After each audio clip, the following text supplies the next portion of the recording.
ఎవరైనా సరే ఆరోగ్యంగా ఉండాలంటే శుభ్రత పాటించాలి. మరి శుభ్రత కావాలంటే ఎలిం ప్రొడక్ట్స్ వాడాలి.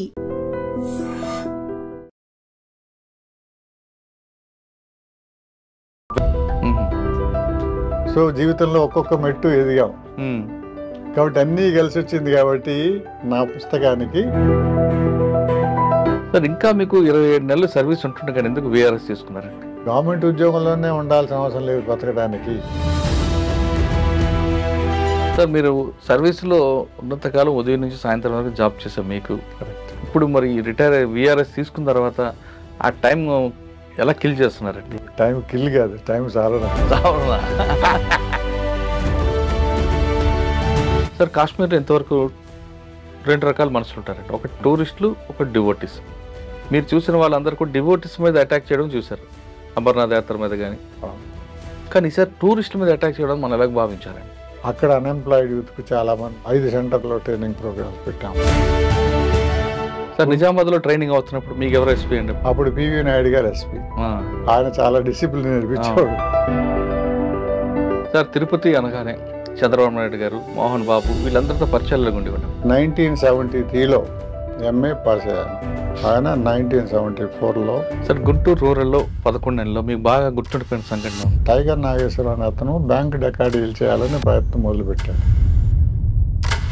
ఎలా జరిగింది సార్ అనుకుంటారు? అతనికి కొద్దిగా అమ్మాయిలంటే కొద్దిగా ఎక్కడైతే అనగవారం వర్గం అందరినీ చైతన్య తేవడంగా రామారావు కదిలాడు కాబట్టి ఆ పిలుపు మేరకు వచ్చారనుకున్నారు.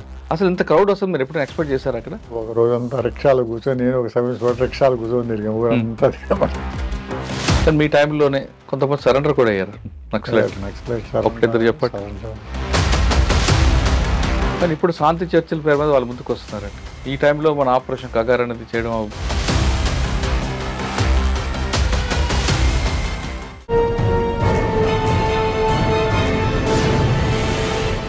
Welcome to crime diaries.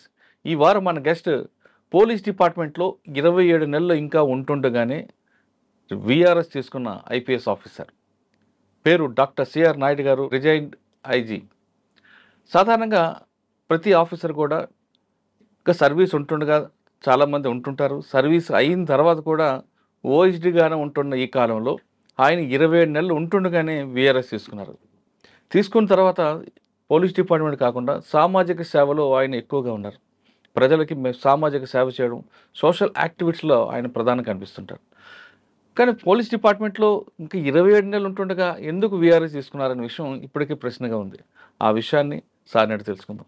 అంతేకాకుండా ఆయన ఈ మధ్యన కొండ మెట్లు అనే ఒక బుక్ రాశారు. చాలా అద్భుతంగా ఉంటుంది. ఆ బుక్ చదివితే ఒక పోలీస్ ఆఫీసర్ మనోగతం, సిఆర్ నాయుడు గారు పడ్డ కష్టాలు, ఆ జర్నీ అంతా మనకు తెలుస్తుంటుంది. అసలు 27 నెలల ముందు ఎందుకు VRS తీసుకున్నారు, అప్పుడున్న పరిస్థితులు ఏ విధంగా ఉన్నాయి అనే విషయాన్ని సార్ నాయుడు తెలుసుకున్నాం. సార్ నమస్తే అండి. నమస్తే. నమస్తే మురళి గారు. సార్ సాధారణంగా పోలీస్ డిపార్ట్మెంట్లో 32 సంవత్సరాలు అయిన తర్వాత ఇంకా ఎక్స్టెన్షన్ అడుగుతుంటారు.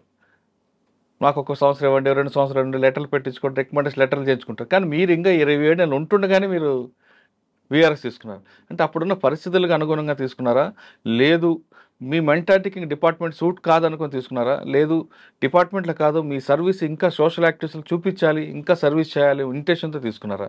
ఈ 3 ప్రశ్నలకు సమాధానం చెప్పే ముందు, చిత్తూరు జిల్లాలో పుట్టిన డాక్టర్ సిఆర్ నాయుడు గారు నిజామాబాద్ నుంచి ట్రైనింగ్ తీసుకొని హైదరాబాద్లో పనిచేయడం, ఒక దశలో మీకు ఒక మంచి పోస్ట్ ఇచ్చినా వద్దు అని ఇక్కడే ఉండడం, అంటే వైజాగ్ రేంజ్ లాంటి పోస్ట్లో DIG ఇస్తున్నా నాకు వద్దు అని ఇక్కడ కూర్చోవడం వెనక ఉద్దేశం ఏంటి?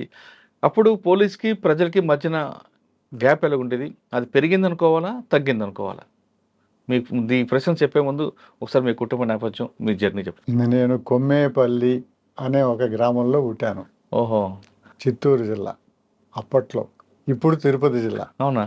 ఎక్కడ సార్, ఏ మండలం అది? ఇప్పుడు పాకాల మండలం, దగ్గర తిరుపతికి. ఇది తిరుపతికి దగ్గర, అంటే 45 కిలోమీటర్లు ఉంటుంది తిరుపతికి. మా ఊర్లో స్కూల్ లేదు, రైల్వే స్టేషన్ ఒకటే ఉంటుంది. ఆ పాకాల్లో కాదు, నేను మా ఊళ్ళో కొమ్మేపల్లిలో స్కూల్ లేదు. పక్క ఊరికి వెళ్ళాలి, ఒక వంక దాటి వెళ్ళాలి. అక్కడ సింగిల్ టీచర్ ఉండేవాడు.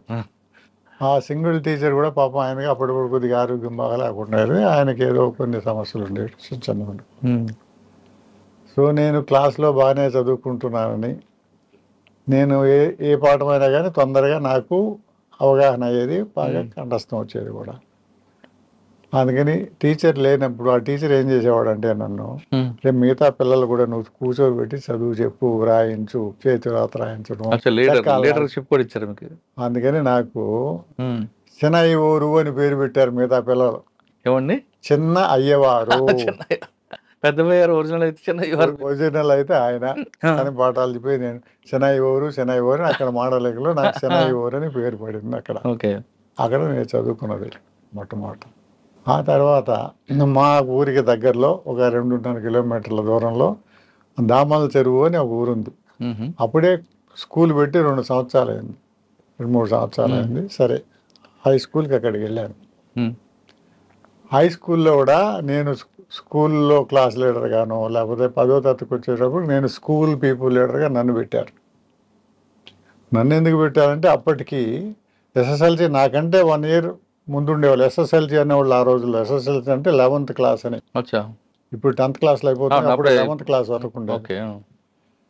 కానీ అప్పుడు మా హెడ్ మాస్టర్ ఏమిటంటే 11th క్లాస్లో ఉండేవాడు అంటే ఎస్ఎస్ఎల్సిలో ఉండే పిల్లవాడిని ఎస్పీఎల్గా పెడితే అతను చదువు మీద కాన్సన్ట్రేట్ చేయలేడని 10th క్లాస్లో ఉండే నన్ను పెట్టాడు స్కూల్ పీపుల్ లీడర్గా.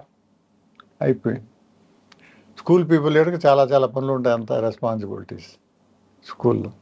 వచ్చిన వాళ్ళంతా అక్కడ బావిలో నీళ్లు కావడం, క్లాసుల్లో నీళ్లు పెట్టించడం, లేకపోతే మధ్యలో ఈ భోజనం టైంలో పేపర్ చదివి ప్రధాన వార్తలను ఒక బోర్డులో రాయాలి.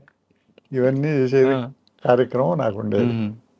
తర్వాత నేను 11th క్లాస్ ఎస్ఎస్ఎల్సికి వచ్చిన తర్వాత కూడా 10th క్లాస్లో ఎవరో సరైన వాళ్ళు అయితే నువ్వే ఉండాలి, మళ్ళీ నన్నే స్కూల్ పీపుల్ లీడర్గా పెట్టాడు. నేను 2 సంవత్సరాలు స్కూల్ పీపుల్ లీడర్గా ఉన్నా. అలా జరిగింది. అయినా కూడా నాకు చదువు బాగానే వచ్చింది. అప్పట్లో నేను ఎస్ఎస్ఎల్సిలో కంబైన్డ్ ఆంధ్రప్రదేశ్లో నా ర్యాంకు 27th ర్యాంక్. తర్వాత నాకు నేషనల్ మెరిట్ స్కాలర్షిప్ కూడా వచ్చింది. ఓకే, ఇలా స్కూల్ అయిపోయిన తర్వాత కాలేజ్కి. నేను స్కూల్లో ఉన్నప్పుడు మాకు చెంగల్రాయుడు అనే ఒక టీచర్ ఉండేవాడు.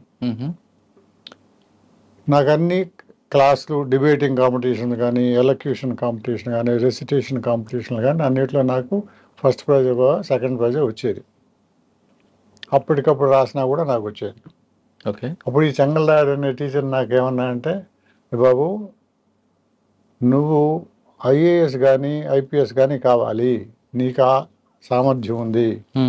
డాక్టర్లు, ఇంజనీర్లు చాలా వాళ్ళలో ఉంటారు, కానీ ఐఏఎస్ ఐపీఎస్ వాళ్ళు తక్కువ ఉంటారు అని అతను నాకు ఒక టార్గెట్ పెట్టాడు. అప్పటి నుంచి నాకు ఆ టార్గెట్ ఫిక్స్ అయిపోయింది. అంటే మీలో షార్ప్ చూసి ఆయన అంటే ఒక పక్కన స్కూల్ పీపుల్ లీడర్గా ఉన్నాను, లేకపోతే ఎలక్యూషన్ ఏది రాసినా కానీ అన్నిట్లో బాగానే వస్తుంది. కాబట్టి నాకు ఈ కాంపిటేటివ్ ఎగ్జామినేషన్ రాసి పాస్ అయ్యే కెపాసిటీ ఉందని ఆ ఉద్దేశంతో ఆయన నాకు చెప్పాడు. అప్పటి నుంచి మొదలైంది నేను ప్రిపరేషన్, ఏది యూపీఎస్సి రాయాలని. ఓకే, నేను యూపీఎస్సి రాయాలని, యూపీఎస్సి కోసం ఏ డిగ్రీలు అయితే చదివితే బాగుంటుందో, ఏ సబ్జెక్టులు అయితే చదివితే బాగుంటుందో అని హిస్టరీ, ఎకనామిక్స్, పొలిటికల్ సైన్స్ తీసుకున్న ఆ రోజుల్లోనే నేను స్కూల్ ఫస్ట్ వచ్చి స్టేట్లో 27th ర్యాంక్ వచ్చినప్పటికి కూడా, అందువల్ల యూనివర్సిటీ కాలేజీలోనే చేరాను. యూనివర్సిటీ కాలేజీలో మంచి లైబ్రరీ ఉంటుందని, లైబ్రరీలో మంచి పుస్తకాలు ఉంటాయి, మంచి టీచర్స్ ఉంటాయని ఎస్సీ యూనివర్సిటీ కాలేజీలో నేను చేరాను. చేరి నేను బిఏ ఫైనల్ ఇయర్ ఉండగానే యూపీఎస్సీ ఎగ్జామ్కి అప్లై చేసి పరీక్ష రాస్తే నాకు ఇంటర్వ్యూ వచ్చింది. నేను ఫస్ట్ ఇయర్ ఎంఏ చదివేటప్పుడు నాకు యూనివర్సిటీలో ఇంటర్వ్యూ వచ్చింది. అది ఫస్ట్ ఫిట్స్ కాండి అప్పట్లో. సో అలా అలా అలా జరిగింది నా ఎడ్యుకేషన్ అంతా. సరే, యూనివర్సిటీలో అలా ఉంది, కానీ నేను ఇంటర్వ్యూలో సెలెక్ట్ కాలేదు, రిటర్న్ టెస్ట్లో సెలెక్ట్ అయ్యాను. మళ్ళీ రాశాను, మళ్ళీ రిటర్న్ టెస్ట్ రాశాను, మళ్ళీ ఇంటర్వ్యూలో సెలెక్ట్ కాలేదు. ఏంటి, ఎందుకు ఇలా జరుగుతూ ఉంది, నాకేదో అదృష్టం సరిగా లేదని అలా ఉండిపోయాను. ఉండిపోయిన తర్వాత పిహెచ్డీ చేసి యూనివర్సిటీలో లెక్చర్ అవుదామనే ఉద్దేశంతో పిహెచ్డీలో చేరి అక్కడే చదువుకుంటున్నాను. ఇంత లోపల ఈ గ్రూప్ 1 ఎగ్జామినేషన్స్ అడ్వర్టైజ్మెంట్ వచ్చింది చాలా సంవత్సరాల తర్వాత. అంతవరకు చాలా సంవత్సరాలు గ్రూప్ 1లో రిక్రూట్మెంట్ లేదు. సరే అప్లై చేశాను కానీ నాకు రాయాలని అనిపించలేదు. 2 సార్లు అక్కడ వచ్చింది పోయింది, ఇంకెందుకులే యూనివర్సిటీలో ఓడిపోదామని అనుకున్నాను. కానీ నాతో కూడా చదువుకున్న వాళ్ళంతా ఏమన్నారంటే, నువ్వు ఆల్రెడీ ఇన్ని చదివావు, ఇన్నిసార్లు పాస్ అయ్యావు కదా, నువ్వు ఎక్కువ చదవాల్సిన అవసరం లేదు, ప్రిపరేషన్ లేకుండా నువ్వు వెళ్ళి రాయి, వస్తే వస్తుంది లేకపోతే లేదని అలా రాసా. ఇంట్రెస్ట్ లేకుండానే రాసా. ఆయన ఇంటర్వ్యూ వచ్చింది. ఆయన ఇంటర్వ్యూలో కూడా మరి ఈ స్టేట్ సర్వీస్ కమిషన్ ఎలా ఉంటుంది ఏంటి తెలియదు, వస్తుందో రాదో నాకు నమ్మకం లేదు. అయినా వచ్చింది. ఇలా వచ్చింది నాకు ఉద్యోగం. అప్పుడు నేను 1977 జనవరిలో జాయిన్ అయ్యాను నేషనల్ పోలీస్ అకాడమీలో ట్రైనింగ్కి జాయిన్ అయ్యాం. అంటే గ్రూప్ 1 అక్కడ ట్రైనింగ్ ఉంటుంది అప్పుడు? అది అప్పుడు ఉండేది. మాకు ఒక బ్యాచ్కి అక్కడ జరిగింది. ఎందుకంటే 1976 ఎండింగ్లో ఒక ఐపీఎస్ బ్యాచ్కి ట్రైనింగ్ మొదలైంది. అప్పుడు మన స్టేట్ గవర్నమెంట్ వాళ్ళు ఏం రాశారంటే, ఆ ట్రైనింగ్తో పాటు వీళ్ళు కూడా ఇస్తే బాగుంటుంది, ఇప్పుడే ట్రైనింగ్ మొదలైంది కదా అని వాళ్ళకి ఎన్పిఏకి రాశారు. మా డిఎస్పీలు కూడా మీకు ట్రైనింగ్ ఇవ్వండి అంటే సరే వాళ్ళు ఒప్పుకున్నారు. కాబట్టి మేము 17 మంది డిఎస్పీలు అక్కడ జాయిన్ అయ్యాము. అంటే ఐపీఎస్లతో ట్రైనింగ్ అయ్యారు? ఎన్పీలో ట్రైనింగ్ అయిన తర్వాత ఫస్ట్ పోస్టింగ్ తర్వాత ప్రాక్టికల్ ట్రైనింగ్ నిజామాబాద్లో అయింది. నిజామాబాద్లో అయిన తర్వాత ఫస్ట్ పోస్టింగ్ నాకు Guntur rural sub division. Sir నిజామాబాద్లో ట్రైనింగ్ అవుతున్నప్పుడు మీకు ఎవరు ఎస్పీ అండి? అప్పుడు పివి నాయుడు గారు ఎస్పీ. ఆయన చాలా డిసిప్లిన్ నేర్పించేవాడు. ఎంత పని చేసినా కానీ ఇంకా అది చేయలేదని. సార్ ఆయన దగ్గర ఏం నేర్చుకున్నారండి? ఆయన దగ్గర ఎక్కువగా డిసిప్లిన్, సిస్టమేటిక్గా ఎలా వర్క్ చేయాలనేది ఆయన దగ్గర నేర్చుకున్నాను. అంటే పేపర్ వర్క్ అంటారా లేదంటే ఇన్వెస్టిగేషన్ వర్క్? పేపర్ వర్క్ అంటే investigation also paper work. Investigation అంతా రాయాలి కదా పేపర్ మీద. రాస్తేనే కదా కోర్టులో ఏం రాశారో అదే వాళ్ళు చూస్తారు. అంటే డిసిప్లిన్ ఆయన దగ్గర ఉండేదండి? ఆయన చాలా డిసిప్లిన్డ్గా ఉండేవాడు. డిసిప్లిన్ అంటే ఎలా ఉండాలి ఆయన దగ్గర నేర్చుకున్నాను. కానీ ఆయన నవ్వుతారు కానీ పని కూడా కొంచెం గట్టిగా చేపిస్తారు కదా? ఆయన తక్కువ నవ్వుతాడు, ఎక్కువ పని చేస్తాడు. అంటే మీరు చెప్తారని అడిగినా నేను. అర్థమైంది. నేను మొన్న బుక్ రిలీజ్ అప్పుడు కూడా అదే చెప్పాను. నేను పివి నాయుడు గారి దగ్గర డిసిప్లిన్ ఏంటి నేర్చుకున్నాను అని. సెంట్రల్ మినిస్టర్ కూడా చేశారు కదండి ఆయన వేరు, ఈయన పివి నాయుడు. ఈయన వేరు, ఆయన వేరు. పివి రంగనాయుడు గారు ఆయన వేరు. పివి రంగనాయుడు కాదు, పివి నాయుడు. ఓకే. ఆయన నెల్లూరు జిల్లా. ఆయన కూడా ఇంజనీరింగ్ చదివాడు మాతో పాటు, మాకంటే 2 years సీనియర్. రంగారెడ్డి గారు తిరుపతిలో చదువుకున్నాడు. తర్వాత మేము అక్కడ తిరుపతిలో చదువుకున్నాము. మా ఊరు తిరుపతికి వెస్టర్న్ డైరెక్షన్లో ఉంటుంది. మేము చిన్నప్పుడు కూడా తిరుమలకి వెళ్ళాలంటే కొండ మెట్లు ఎక్కి వెళ్ళేవాళ్ళం. మా ఆవిడ నేటివ్ ప్లేస్ కూడా చంద్రగిరికి పక్కనే ఉంటుంది, శ్రీవారి మంగాపురం పక్కనే ఉంటుంది. శ్రీవారి మెట్లు నుంచి ఎక్కేవాళ్ళం, చాలా సార్లు ఎక్కేవాళ్ళం. అదే మన గుర్తు. రెండోది శ్రీవారి మెట్ల దగ్గరే చదువుకున్నాం. సో జీవితంలో ఒక్కొక్క మెట్టు ఎదిగాం.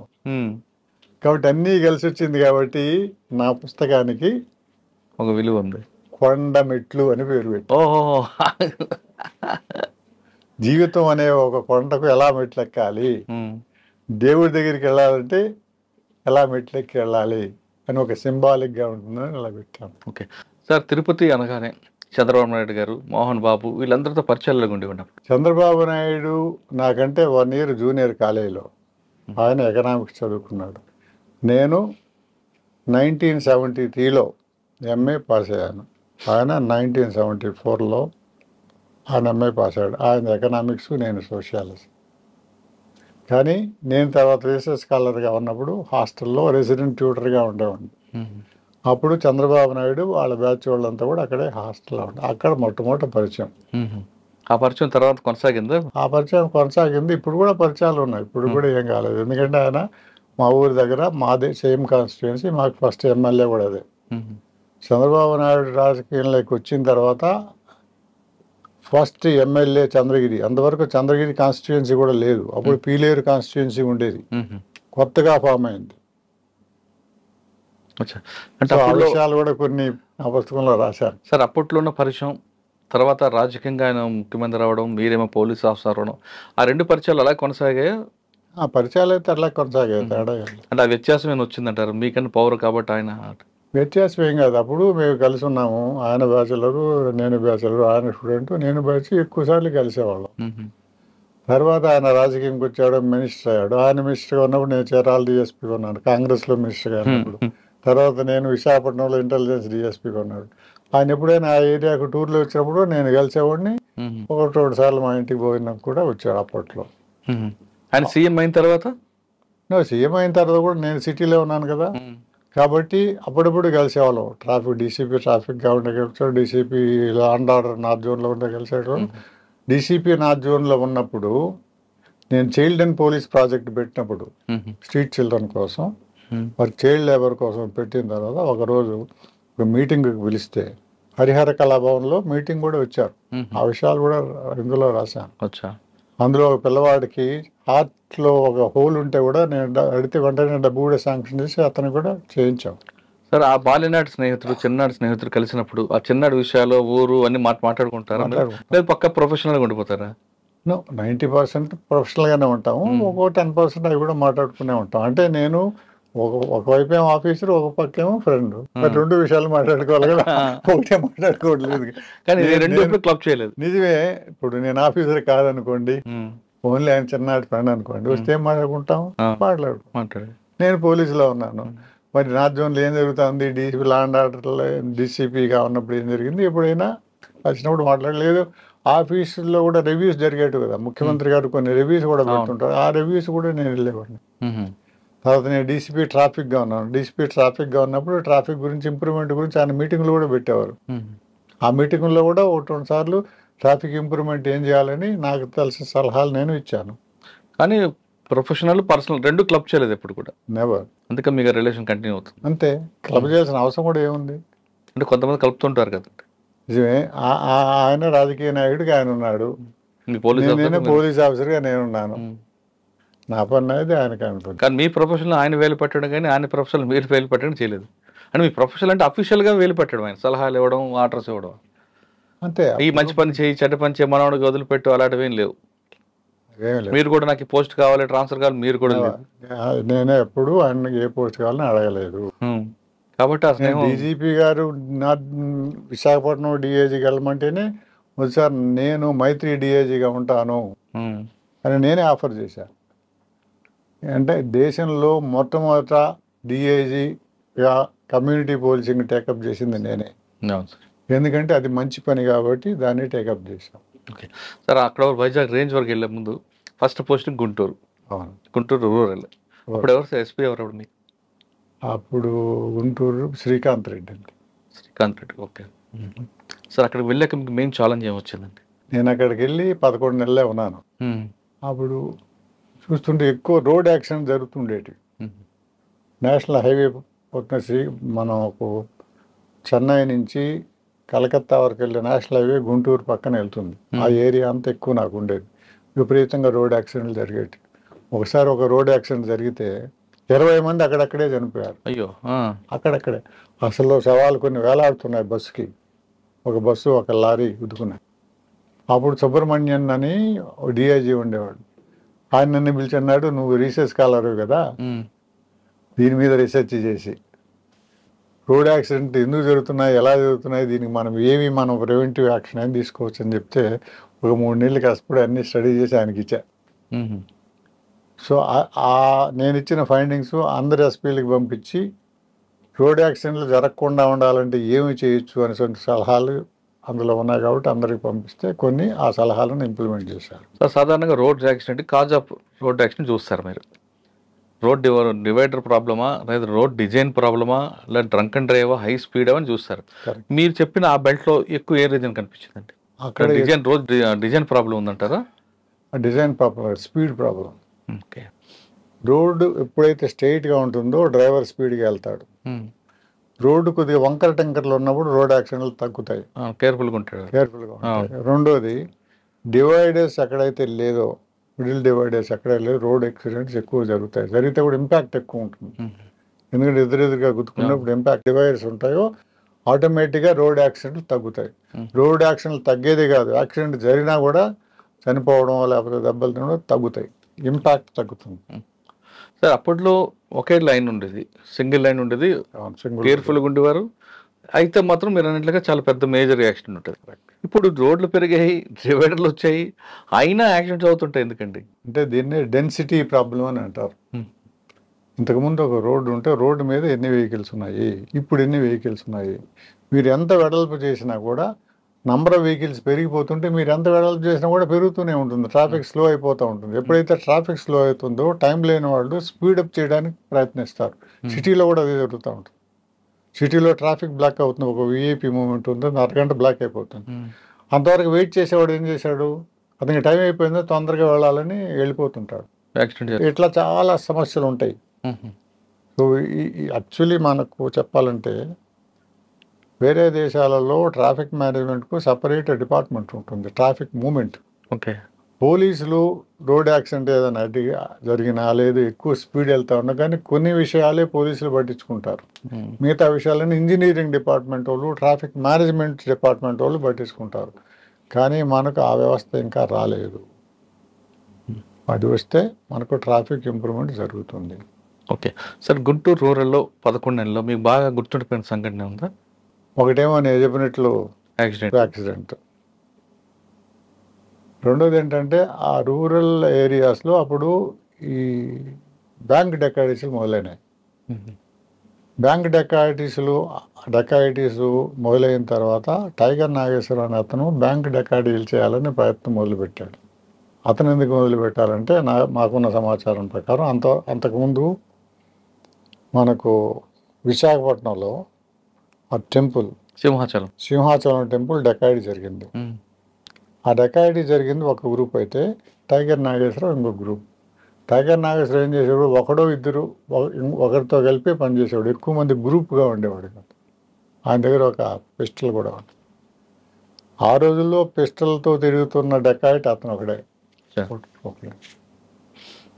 అప్పుడు ఒకసారి అతని ఎక్కడున్నాడో తెలుసుకుని మాకు ఒక ఇన్ఫార్మెంట్ చెప్తే అతని కోసం నేను వెళ్ళాను కొంతమంది తీసుకుని. కానీ ఆ ఆపరేషన్లో కొన్ని చిన్న ప్రాబ్లం వచ్చి అతను తప్పించుకొని పారిపోయాడు. ఏంటి సార్ ప్రాబ్లం? అంటే మా డ్రైవరు అతను హట్టు దగ్గర నిలిపేటప్పుడు సడన్గా బ్రేక్ వేసాడు. సౌండ్ వచ్చింది. సౌండ్ వచ్చేటప్పుడు అతను ఎక్కువ అలర్ట్గా మెల్లగా ఉంటాడు. వెళ్ళి పరుగు మా వాళ్ళు పరిగెత్తలేకపోయారు, నేను కూడా పరిగెత్తలేకపోయాను. కానీ అదే టైగర్ నాగేశ్వరరావు తర్వాత నేను చీరాల డిఎస్పీగా ఉన్నప్పుడు డౌన్ అయ్యాడా? అయిపోయాడు. గుంటూరు తర్వాత ఎక్కడికి వచ్చారు? చీరాల చెప్పాను కదా. చీరాలకు నన్ను ఎందుకు పంపించారంటే నేను గుంటూరులో వెళ్ళి 11 నెలలకే పంపించాడు. అప్పుడు ఎంవి నారాయణరావు గారు డీజీగా ఉన్నారు. ఓకే. అప్పుడు సమాచారం ప్రకారం టైగర్ నాగేశ్వరరావు తిరుమలలో కూడా డెకాయిటీ చేయాలని ప్లాన్ వేస్తున్నాడు అని అప్పుడు సమాచారం.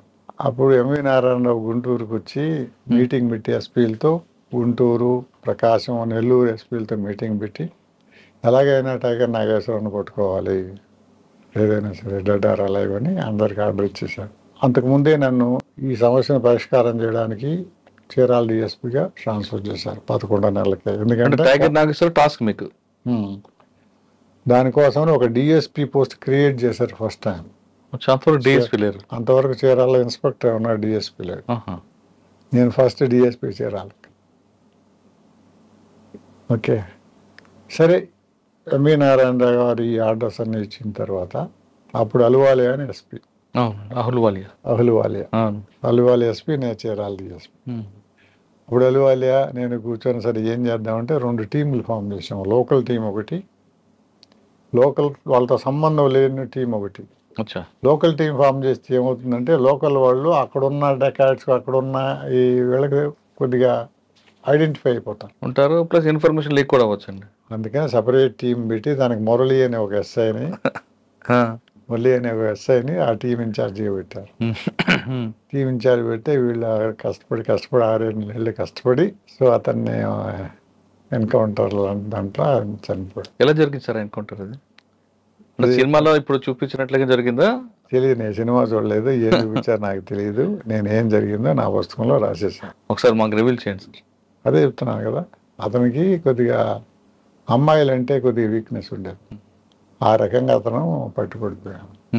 అతని దగ్గర పిస్టల్ ఉంది, ఇంకా అతను కాల్చడానికి ట్రై చేశారు, మా వాళ్ళు కాల్చారు. ఓకే. కానీ దాని మీద చర్చ రాలేదండి? అక్కడ చర్చ వ్యక్తిని చంపారు అని అప్పుడు సంఘాలు ఏమైనా రాలేదా? అప్పుడేం సంఘాలు అందరికీ తెలుసు కదా, అందరికి తెలుసు. సార్ టైగర్ నాగేశ్వరరావు ఎన్కౌంటర్ అయిన తర్వాత అక్కడతో ఆగాయా ఇంకా పెరిగాయి దొంగతనాలు? అప్పుడు టెంపరీగా ఆగాయి. అప్పుడు నేను చీరాల డిఎస్పీకి వెళ్ళిన తర్వాత కొంతవరకు కంట్రోల్ అయ్యి ఆగాయి. తర్వాత నేను అక్కడ 1.5 2 years ఉన్న తర్వాత నేను విశాఖపట్నం వెళ్ళిపోయాను డిఎస్పీ ఇంటెలిజెన్స్గా. అక్కడ ఎంతకాలం చూసారండి డిఎస్పీ? డిఎస్పీ ఇంటెలిజెన్స్గా నేను సుమారు 2.5 సంవత్సరం 3 సంవత్సరాల వరకు చేశాను. నేను వెళ్ళిన తర్వాత ఈ తెలుగుదేశం అప్పుడే పుట్టింది. తెలుగుదేశం పుట్టింది 83. 83. నేను 81లో వెళ్ళాను. 84 వరకు ఎలక్షన్ అయ్యేంత వరకు అక్కడే ఉన్నా. సార్ అప్పుడు విశాఖపట్నంలో చాలా పెద్ద పెద్ద రాజకీయ నాయకులు ఉండేవారండి. బాటం శ్రీరామూర్తి గారు, దొరంరా సత్యనారాయణ, తర్వాత గోల్స్పాటి మూర్తి గారు, తర్వాత ఎంఏఎస్ మూర్తి అనే, అదే గోల్స్పాటి మూర్తి అని ఎంఏఎస్ మూర్తి గారు, ఇంకో ఆయన విశాఖపట్నం మేయర్గా పనిచేశారు ఆయన.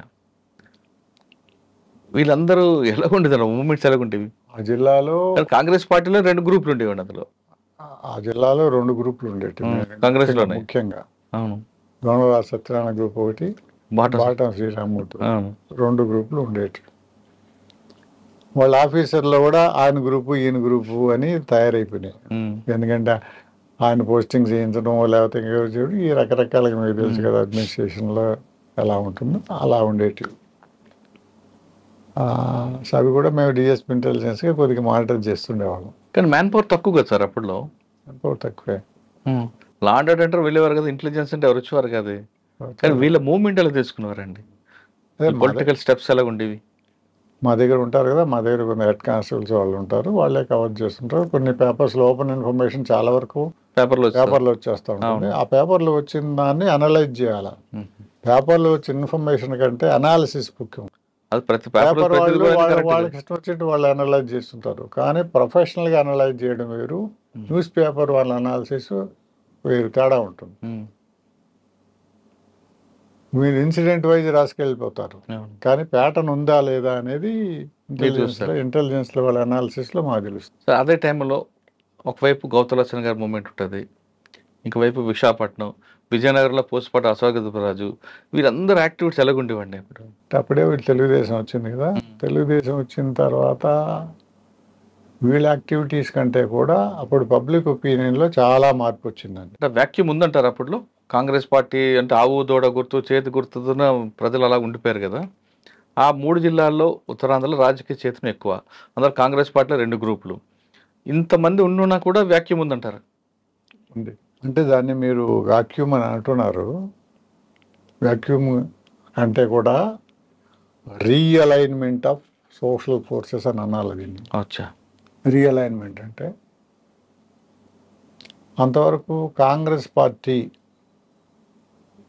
ఎస్సీలకు, ఎస్టీలకు, మైనారిటీస్కు బాగా సహాయం చేస్తుందని, అదే స్థాయిలో ఉండే బ్యాక్వర్డ్ క్లాసెస్ అంతా పట్టించుకోవడం లేదని ఒక పబ్లిక్ ఒపీనియన్ ఉండేది.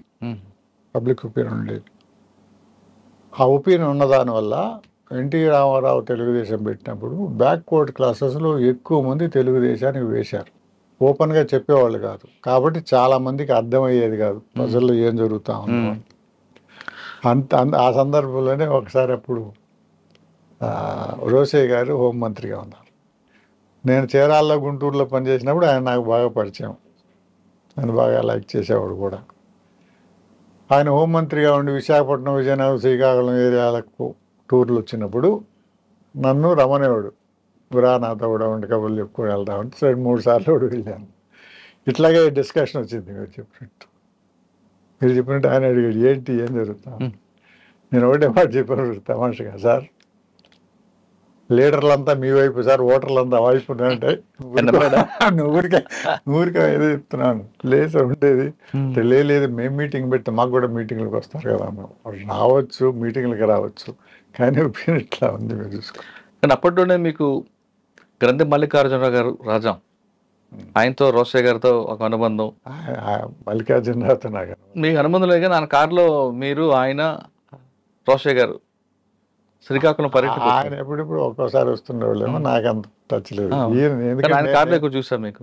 నేను ఇంటెలిజెన్స్లో ఉండేటప్పుడు సామాన్యంగా మనుషులతో ఎవరితో సామాన్యంగా వెళ్ళే అవసరం ఉండదు, వెళ్ళం కూడా, మాతో ఏం పని ఉండదు. కానీ ఈయన హోమ్ మినిస్టర్ కదా, హోమ్ మినిస్టర్ ఉన్నప్పుడు ఆయన పిఎస్ ఫోన్ చేశారు, మీరు రెండు మినిస్టర్ గారు అవుతున్నారు ఆయనకు తోడుగా అందరుగా. ఒకసారి శ్రీకాకుళం తర్వాత ఇప్పుడు హోమ్ మినిస్టర్లతో నేను ఎప్పుడు ట్రావెల్ చేసింది లేదండి. కానీ ఒకసారి మీరు రాజా మల్లికార్జున గారి కారులో మీరు రోషయ్య గారు ఉండొచ్చు శ్రీకాకుళం వచ్చారు. సార్ ఇప్పుడు రామారావు గారు పర్యటన స్టార్ట్ చేసిన తర్వాత చైతన్య రథం విశాఖపట్నం రావడం, ఆ క్రౌడ్, ఆయన రోడ్డు పక్కన షేవింగ్ చేయడం, వంట చేయడం, పడుకోవడం, ఇదంతా పేపర్లో రావడం, అంత క్రౌడ్ వస్తుందని మీరు ఎక్స్పెక్ట్ చేశారా? ఈ కేవలం ఫోటోల కోసం వచ్చారా, లేదు సినిమా అన్నట్టు రోడ్డు మీదకి వచ్చాడని చూడడానికి వచ్చారా, లేదు మీరు అన్నట్లుగా ఒక వర్గానికి ఎక్కడైతే అనగవారం వర్గం అందరినీ చైతన్య తేవడంగా రామారావు కదిలాడు కాబట్టి ఆ పిలుపు మేరకు వచ్చారనుకున్నారా? అసలు ఇంత క్రౌడ్ వస్తుంది మీరు ఎప్పుడైనా ఎక్స్పెక్ట్ చేశారు అక్కడ? అంటే దాంట్లో మనం ఎక్స్పెక్ట్ చేయాల్సిన వచ్చారు కదా, వచ్చారు. కానీ ఇంత క్రౌడ్, ఎంత రాత్రులు 1 గంట 2, 3 వరకు, అదే కదా మనం చూసేది. మన ఎక్స్పెక్టేషన్ కంటే రియాలిటీ అంటే అలా వచ్చారు. మరి ఎందుకు వచ్చారు అనేది కదా మనం అనలైజ్ చేయాలి. అందరూ ఇష్టంగా వచ్చారు. అప్పుడు ఎక్కువ మొబిలైజేషన్ లా ఉండేది కదా, లేదు.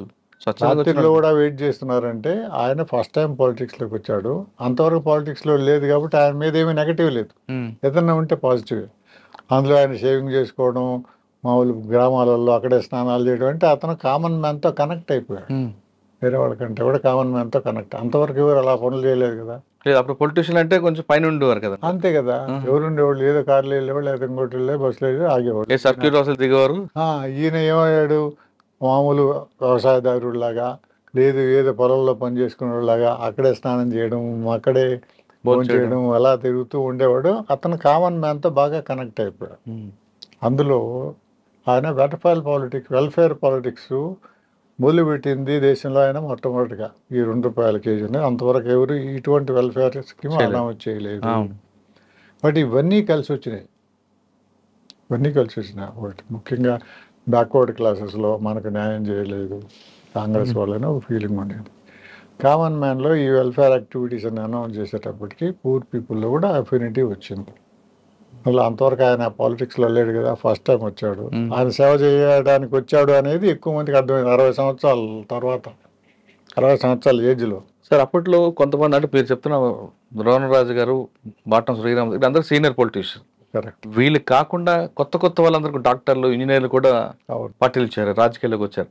ఆ వేవ్ని మీరు ఐడెంటిఫై చేశారా? నేను చూశాను కదా, ఎందుకంటే అంతవరకు ట్రెడిషనల్ పొలిటీషియన్స్ అన్ని అందరూ కాంగ్రెస్ పార్టీలో ఉన్నారు. వీళ్ళకు లీడర్షిప్ లేదు, యాక్చువల్గా అయితే లీడర్షిప్ లేదు. సో ఎవరు వస్తే వాళ్ళు జాయిన్ చేసుకున్నారు. వచ్చిన వాళ్ళు చాలా మంది డాక్టర్లు, ఇంజనీర్లు, టీచర్లు, ప్రొఫెసర్లు చాలా మంది వచ్చి జాయిన్ అయిపోయారు. అదే మూమెంట్ లో దాడి వీరభద్రరావు అవచ్చు, ఇంకో చాలా మంది వచ్చారు. గోల్డ్స్పాట్ మూర్తి వచ్చారు. అక్కడ ఉన్న ముఖ్య నాయకులు అటే ఉండిపోయారు.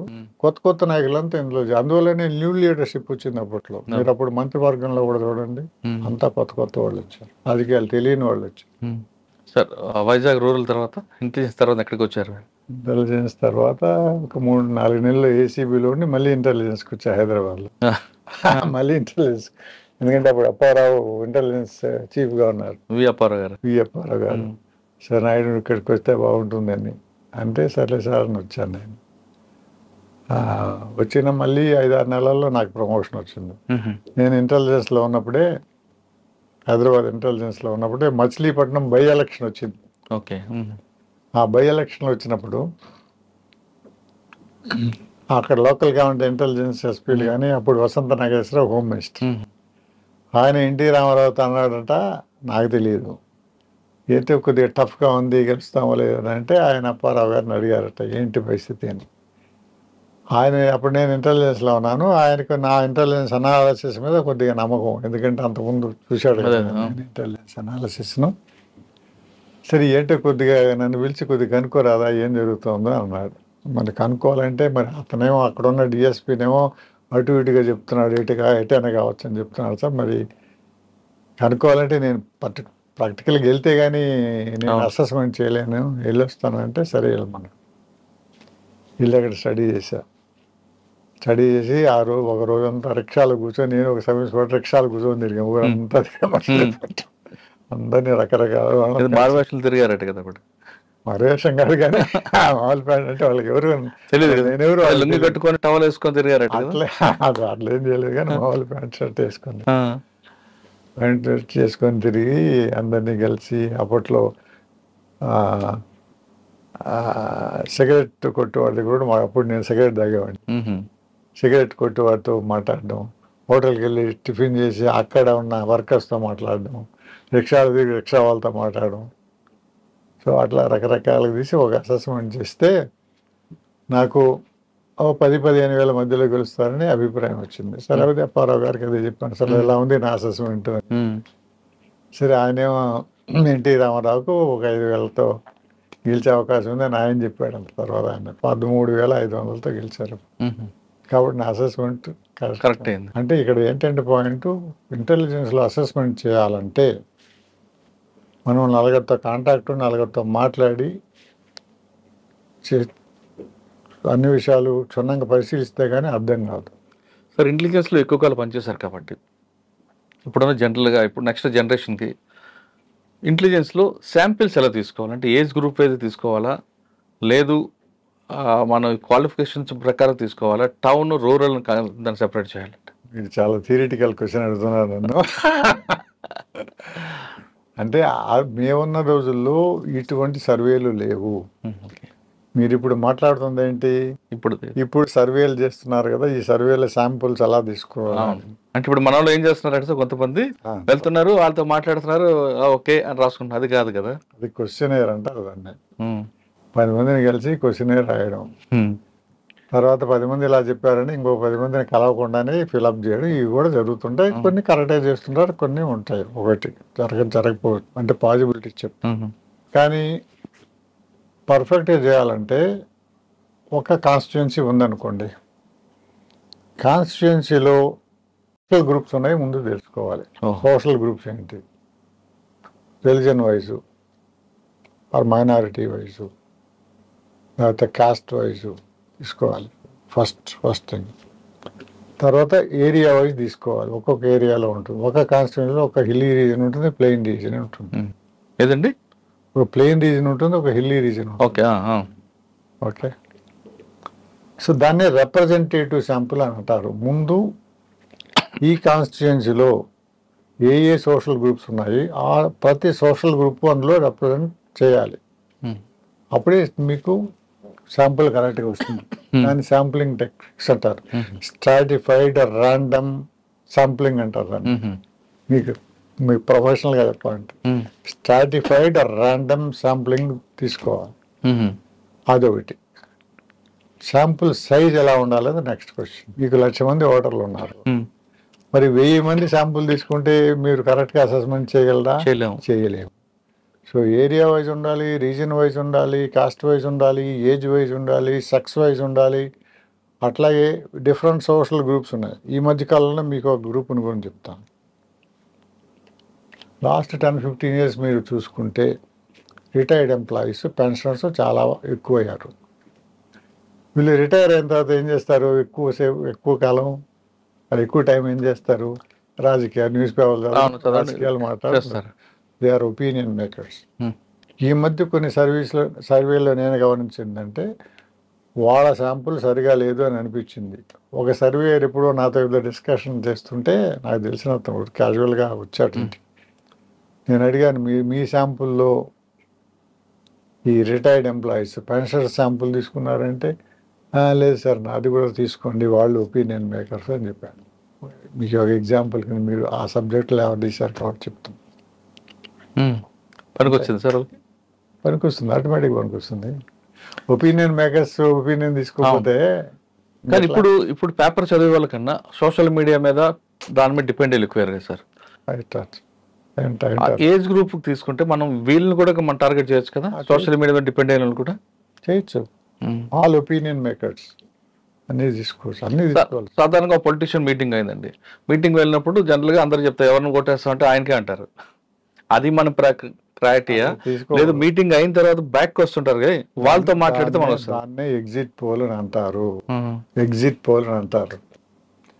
నేను డిఎస్పీగా ఉన్నప్పుడు మా వాళ్ళకి ఇదే చెప్పేవాడిని, వచ్చినప్పుడు ఏం మాట్లాడుకుంటున్నారో మీరు పట్టించుకోకండి, మీటింగ్ అయిన తర్వాత వెళ్ళిపోయేటప్పుడు ఏం మాట్లాడుకుంటారో అది మాత్రం నాకు చెప్పండి అని.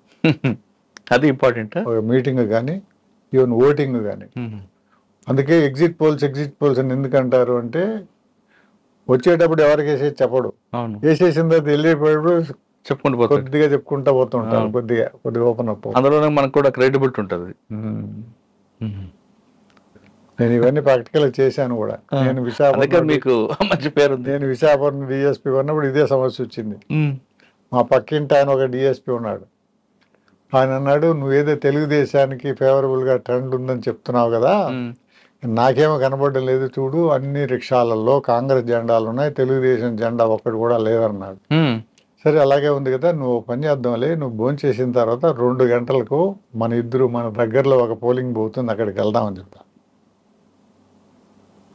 సరే వెళ్దాం అన్నారు. వెళ్ళాం. నువ్వు ఇక్కడ నిల్చో అని చెప్పాము. మేము ఇద్దరు నిల్చున్నాం. అందరూ వస్తున్నారు కాంగ్రెస్ జెండాలతో, రిక్షాలు. అయిపోయింది. మళ్ళీ వెళ్ళిపోయేటప్పుడు ఏం మాట్లాడుకున్నామంటే ఎక్కువ మంది టీడీపీకి అలా మాట్లాడుతున్నారు. చూసావు కదా, నేను ఎందుకు చెప్పానంటే కరెక్టే నువ్వు చెప్పాను, గెలిచారు అక్కడ. అంటే ఎందుకు సార్ రిక్షాలకి కాంగ్రెస్ జెండా పెట్టడం అంటే మనసులో ఉంది, వాడు గుద్దాడు అంతే. వాళ్ళు జెండాలు ఇచ్చారు, వీళ్ళు పెట్టుకున్నారు, వాడు మనసులో ఎవరు కూడా చేశాడు అంతే. కాంగ్రెస్ ఇప్పుడు తెలుగుదేశం వాళ్ళు జెండాలు ఇస్తే వాళ్ళు పెట్టుకుంటారు, వీడియో ఇచ్చేస్తే అవుతుండాలి కదా. దీంట్లో చాలా పని ప్లేస్ ఇంపార్టెంట్ రోల్ కదా. మొబిలైజ్ చేయాలి, రిక్షాలు మాట్లాడుకోవాలి, ఆ రిక్షాలు ఆ ఏరియాకి పంపించాలి, రిక్షా వాళ్ళకి వీళ్ళే పొలిటీషియన్స్ డబ్బు ఇవ్వాలి కదా. అంటే వాలంటరీగా వచ్చి వేసిన వాళ్ళల్లో చాలామంది వేశారు. అప్పట్లో జరిగింది ఎంత గతం అనుకోండి. అంటే అప్పుడు మీరు చెప్తున్న ట్రెడిషనల్ ఇంటెలిజెన్స్ కాబట్టి పక్కా ఉండేదాన్ని. ఇప్పుడంతా కూడా టెక్నాలజీ మారింది. ఇప్పుడున్న ఇంటెలిజెన్స్ మారచ్చు కానీ ఒపీనియన్లు అయితే మారవు కదా. ఒపీనియన్ కూడా పబ్లిక్ కూడా అంత ఫేర్ ఒపీనియన్ ఇవ్వట్లేదు. ఈ టెక్నాలజీ యూజ్ చేసిన దాంట్లో చాలా మిస్టేక్స్ కూడా వస్తాయి. టెక్నాలజీ యూజ్ చేసి ఏం చేస్తారు, క్వశ్చన్ ఇస్తాడు, ఫోన్ చేస్తాడు, వాడు సమాధానం చెప్తాడు, రాంగ్ సమాధానం చెప్తాడు. ఏం చేస్తారు మీరు? ఏం చేయలేము. మరి దాన్ని మనం వాడు కరెక్టే చెప్పాడా లేదా అని మీకు తెలియదు కదా. అప్పుడే interview method will work. Interview method work చేయాలంటే మీరు ఫేస్ టు ఫేస్ మాట్లాడాలి, బాడీ లాంగ్వేజ్ గుర్తుపెట్టాలి. మీరు టెక్నాలజీ యూజ్ చేస్తే మీకు బాడీ లాంగ్వేజ్ తెలియదు కదా. తెలియదు. మీరు 4 క్వశ్చన్లు దాని తర్వాత మీరు తిరిగి అడగలేరు కదా. అయ్యో సార్, కొంతమంది ఇప్పుడు చేస్తున్న ఇంటెలిజెన్స్ ఆఫీసర్ గవర్నమెంట్కి ఫేవర్గానే రిపోర్ట్ ఇవ్వడానికి ప్రయత్నం చేస్తారు తప్ప యాంటీ ఉందని మీలాగా చెప్పేవాళ్ళు తక్కువ మంది ఉంటారు. ఎందువల్లండి దానివల్ల గవర్నమెంట్కి మనం చీట్ చేసినట్లే కదా అని అభిప్రాయం ఉంది. కానీ మీరు అన్నట్లు కొంత అభిప్రాయం ఉంది, కానీ అది కరెక్ట్ కాదు అని నా ఉద్దేశం. అంటే ఆఫీసర్లు పొలిటీషియన్స్ ఎక్కడ తిడతారని, సార్ మనమే గెలుస్తున్నాం సార్ అంటారు. ఉండొచ్చు కానీ ఫెయిర్ గా చెప్పరు కదండి, వాళ్ళకి తెలుసు ఓడిపోతారని. కానీ ఉండొచ్చు కానీ చాలా తక్కువ మంది ఉంటారు, అట్లా చాలా తక్కువ మంది ఉంటారు. మీకు ఇటువంటి సమస్య ఎప్పుడైనా ఎదురైందా మీ సర్వీస్లో? అంటే వసంత్ నాగేశ్వరరావు గారు తక్కువలో గెలుస్తారని చెప్పారు కానీ హోమ్ మినిస్టర్గా ఉన్నప్పుడు ఇలా గవర్నమెంట్కి ఇబ్బందిగా ఉంది ఇక్కడ అని చెప్పే ఫెయిర్గా జరిగింది సంఘటన. ఇంటెలిజెన్స్ వాళ్ళకి జనరల్గా వాళ్ళకి క్లియర్గానే ఉంటుందండి ఐడియా. ఇంటెలిజెన్స్ చీఫ్ ఎవరితో మాట్లాడుతుంటాడు, ఎక్కువ ముఖ్యమంత్రితో మాట్లాడుతుంటాడు అంతే. ఇక్కడ ఉన్న దానికంటే ఆయన ఉద్దేశంలో ఈ అసెస్మెంట్ అటు ఇటుగా చెప్తే చెప్పచ్చేమో కానీ ట్రూత్ తెలియక కాదు. కానీ కొంతమంది ఫేవర్గానే చెప్పడానికి ప్రయత్నం చేస్తుంటారని ఉండొచ్చు. కొంతమంది వాళ్ళకి ఏదైనా సెల్ఫ్ ఇంట్రెస్ట్ ఉంటే ఉండొచ్చు. వాళ్ళకి తెలిసి ఓడిపోతాడని మరి ఎందుకు చెప్పరంటారు చెప్పండి మీరు? ఏదో వాళ్ళకి ఇంట్రెస్ట్ ఉంటుంది, తిడతాడనో. అప్పుడు ఏం చేస్తాం, సెల్ఫ్ ఇంట్రెస్ట్ ఉన్నప్పుడు నువ్వు ప్రొఫెషనల్గా పనిచేయనప్పుడు నన్ను కూడా అన్నారండి. నేను విశాఖపట్నంలో ఇట్లా టీడీపీ ఫేవర్ ఉందంటే, ఇది తెలియదు వీడు పిల్లవాడు, మొన్న వచ్చాడు, ఫస్ట్ నేను డైరెక్ట్ రిక్రూట్ డిఎస్పీ కదా, ఇతనికి ఏదో తెలుసు రాజకీయం అని అన్నారు నన్ను. అందుకనే నేను ఫీల్డ్ వర్క్ చేయాల్సి వచ్చింది. నా పుస్తకంలో కూడా రాశాను. వీళ్ళు ఏమన్నారు, నంబర్ 1 ఇతను పిల్లవాడు, నంబర్ 1 ఇతను ఏంటి చంద్రబాబు నాయుడు ఫ్రెండ్, సరే ఎన్టీ రామారావు, మరి ఇతనికి ఏమన్నా వేరే అంటే ఒక జాండీస్డ్ వ్యూ ఉందేమో, ఈ సామాజిక వర్గాన్ని ఒకటి అని ఉందేమో అని కొంతమంది నా మీద కంప్లైంట్ చేశారు కూడా. అందుకని నేనేం చేశాను, ఇన్కాగ్నిటో మామూలుగా వెళ్ళి ఒక రిపోర్టర్గా రిటర్న్ చేస్తూ పాయకరావుపేటకి వెళ్ళా. పాయకరావుపేటలో ఒక కిల్లీ కొట్టు వాడి దగ్గర సిగరెట్ తీసుకొని కాల్చుకుంటూ నేను అడిగాను, ఏంటి బాబు ఇక్కడ గంటల సోమన్ అంట మీకు ఎమ్మెల్యేగా నిలబడుతున్నారు అంటే మీరు ఎవరు సార్ అన్నారు. నేనే హైదరాబాద్ నుంచి వచ్చానులే అని చెప్పి, ఏంటి ఆవిడ మీరు ఎప్పుడైనా చూసారా, ఏ ఊరు అటు ఏం క్వాలిఫికేషన్ ఏం చదువుకుంటే, అదంతా మాకెందుకు సార్, మేము వేసేది ఎన్టీ రామారావు కదా, సోమన ఎవరైతే గంటల సోమన అయితే ఎవరైతే మాకేమన్నారు రాశారు. అలా గెలిచాడు కూడా అక్కడ. గెలిచాడు, గంటల సోమన గెలిచింది కదా. సార్ వైజాగ్ సారీ హైదరాబాద్ తర్వాత ఎక్కడికి వచ్చారండి? హైదరాబాద్ ఇంటెలిజెన్స్ తర్వాత హైదరాబాద్ ఇంటెలిజెన్స్ నాకు ప్రమోషన్ నుంచి గుంటూరుకి వెళ్ళా, అడిషనల్ ఎస్పీ. Okay, admin. అడ్మిన్లో అంటే ఎక్కువగా మన రొటీన్ అడ్మిన్ వర్క్ కాబట్టి మనం ఎక్కువ ల్యాండ్ ఆర్డర్లో కొంతవరకే. ఎవరు సార్ ఎస్పీ ఎవరు? అప్పుడు కొంతకాలం పివివి సత్యనారాయణ, తర్వాత ఆర్పిసి. ఓకే, మంచి ఆఫీసర్. మంచి ఆఫీసర్. తర్వాత రామస్వామిని మాకు డిఐజీగా ఉండేవాడు. అడ్మిన్ తర్వాత అండి మన ప్రమోషన్. అడ్మిన్ తర్వాత నేను విజిలెన్స్లోనే అడిషనల్ ఎస్పీగా ఉండి విజిలెన్స్కి వెళ్ళి, అప్పుడు అప్పారావు గారు విజిలెన్స్లో. ఆయన మళ్ళీ రారా, ఎందుకంటే ఆయన బాగా పనిచేసే ఆఫీసర్లను తీసుకుని ఒక టీంని క్రియేట్ చేసేది ఆయనకి మంచిగా. కానీ ఓపిక ఎక్కువ సార్ అండి, ఓపిక ఎక్కువ. అప్పట్లోనే ల్యాండ్ ఫోన్ చేసి అప్పారా స్పీకింగ్ అనేవారు. ఆయన డైరెక్ట్గా ఫోన్ చేసేవాడు. అవును, డైరెక్ట్గా ఫోన్ చేసేవాడు. ఆయన నెంబర్ కూడా ఇచ్చేవారు సార్, ల్యాండ్ నెంబర్ ఒకటి ఉండేది. అవును, నైట్ టైం మనం ఏ టైం ఫోన్ చేసినా ఆయనే ఫస్ట్ లిఫ్ట్ చేసుకుని మాట్లాడారు. అప్పారా స్పీకింగ్. ఆఫీస్లో కూడా అంతే. అవును, ఆయన కొద్దిగా సిస్టమేటిక్గా వర్క్ చేస్తాడు. మంచి ఆఫీసర్లను తీసుకుని అందరినీ డెలిగేట్ చేసి వాళ్ళ వర్క్లో ఇంకేమీ అసలు ఇంటర్ఫియర్ కూడా కాదు. సార్ విజిలెన్స్ తర్వాత అండి? విజిలెన్స్ తర్వాత నేను సిపిఎల్ అంబర్పేట్ పిటిసి. అక్కడ బాగా డిమాండ్ ఉంటుందా మీకు? Order list. నేను అక్కడ పోలీస్ ట్రైనింగ్ కాలేజ్కి వెళ్ళాను ప్రిన్సిపల్గా. అప్పుడు చాలా ట్రైనింగ్ క్లాసెస్ కండక్ట్ చేసాము హెడ్ కానిస్టేబుల్స్కి. ఎందుకంటే మన సిస్టంలో హెడ్ కానిస్టేబుల్స్కి వాళ్ళకి ఏఎస్ఐ ప్రమోషన్ రావాలంటే ట్రైనింగ్ కంపల్సరీగా అటెండ్ కావాలి. అప్పుడు చాలా సంవత్సరాలు ట్రైనింగ్ నడవలేదు. సో నేను అవన్నీ పెడితే చాలామందికి ప్రమోషన్లు వచ్చినాయి. సో వాళ్ళు అన్నారు, సార్ మీరు ట్రైనింగ్ పెట్టారు, మాకు ప్రమోషన్లు వస్తున్నాయి సార్. సరే మంచిదే. ఆర్డర్లు ఇచ్చేవారా చాలా మందికి? సిపిఎల్లో ఉన్నప్పుడు ఆర్డర్లే, మరి ఆర్డర్ దాని పేరే ఆర్డర్లు పెట్టారు ఆఫీసులకి. నేను ఎక్కువ బిర్యానీ చేసిన వాళ్ళు కావాలా లేదా వెజ్ చేసే వాళ్ళు కావాలండి? అంటే ఎక్కువ మంది బిర్యానీలు చేసేవాళ్ళు వెజ్ కూడా చేస్తారు కదా, కానీ డిమాండ్ ఎక్కువ దానికే కదా వెజిటేరియన్ చేసేవాళ్ళు. అంటే ఆఫీసులో ఎక్కువ అడిగారా సార్? మంచి వంట మనిషి కావాలి మాకని మేడమ్స్ ఎక్కువ అడిగేవాళ్ళు. మేడమ్స్ మరి వాళ్ళు చేయరా? చేస్తారు, బట్ సపోర్ట్ ఉండాలి.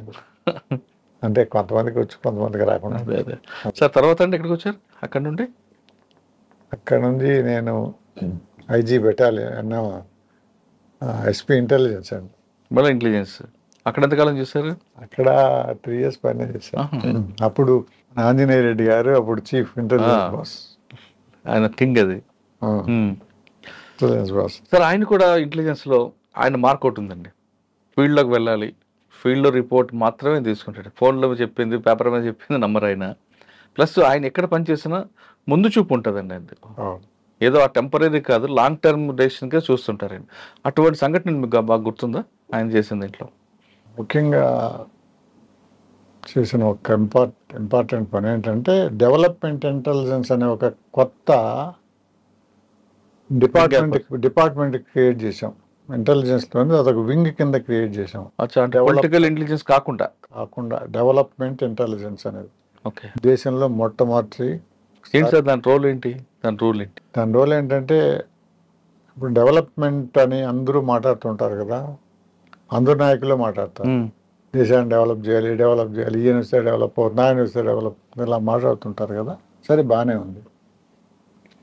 డెవలప్మెంటల్ యాక్టివిటీ చాలా టేకప్ చేసినప్పుడు డెవలప్మెంటల్ యాక్టివిటీ గ్రౌండ్ లెవెల్లో సరిగా జరుగుతున్నాయా లేదా,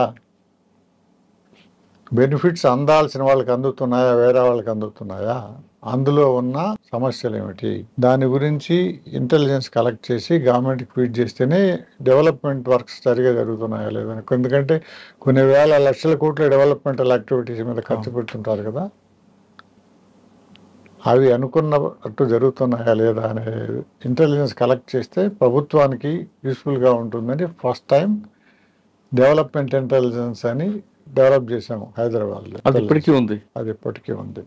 నేనే ఫస్ట్ ఎస్పీ డి అంటే ఎస్పీ డెవలప్మెంట్ అని నా డెసిగ్నేషన్ అప్పట్లో. అంటే ప్రభుత్వ పథకాలు కరెక్ట్ గా వెళ్తున్నాయి లేవా అన్నది. ₹2 కిలో బియ్యం అవ్వచ్చు, ఏదైనా కావచ్చు, స్కూల్ డెవలప్మెంట్ కావచ్చు, ఇంకోటి కమ్యూనిటీ డెవలప్మెంట్ కావచ్చు, ఫిషర్మెన్ డెవలప్మెంట్ కావచ్చు, అగ్రికల్చర్ డెవలప్మెంట్ కావచ్చు, ఏదైనా కావచ్చు. అంతే కదా, డెవలప్మెంట్ యాక్టివిటీ మాట్లాడినప్పుడు ప్రభుత్వం నాయకులు మాట్లాడినప్పుడు డెవలప్మెంట్ యాక్టివిటీ జరుగుతుందా లేదా అని ఎవరు చూస్తారు? మీకు ఇన్ఫర్మేషన్ డిపార్ట్మెంట్ ఉంది, ఇన్ఫర్మేషన్ డిపార్ట్మెంట్ వాళ్ళు ఏం చేస్తారండి, ఇన్ఫర్మేషన్ ఇస్తారు ప్రజలకి. ప్రజల నుంచి కలెక్ట్ చేసేది ఎవరు ఇన్ఫర్మేషన్? ఇంటెలిజెన్స్. మరి వేరే డిపార్ట్మెంట్ లేదు. వాళ్ళైనా కలెక్ట్ చేస్తారు, లేకపోతే మీడియా అన్నా కలెక్ట్ చేస్తారు. అందులో కరెక్ట్ ఉందంటే గవర్నమెంట్ కూడా మాట్లాడడానికి అవకాశం ఉంటుంది. అందుకని స్పెషల్గా ఒక రిపోర్ట్ పంపించాం, దానికి పేరు కూడా మిర్రర్ అని పేరు పెట్టాం. ఏదండి? మిర్రర్. మిర్రర్ మిర్రర్ అంటే అర్థం. సో ఎలా ఉన్నావు చూసుకో ఈ మిర్రర్లో, నీ అర్థం అబద్ధం చెప్పదు, ఈ అర్థం అబద్ధం చెప్పదు. కాబట్టి ఇది మిర్రర్ అని ఒక రిపోర్ట్ పంపించాం. అది ఫస్ట్ టైము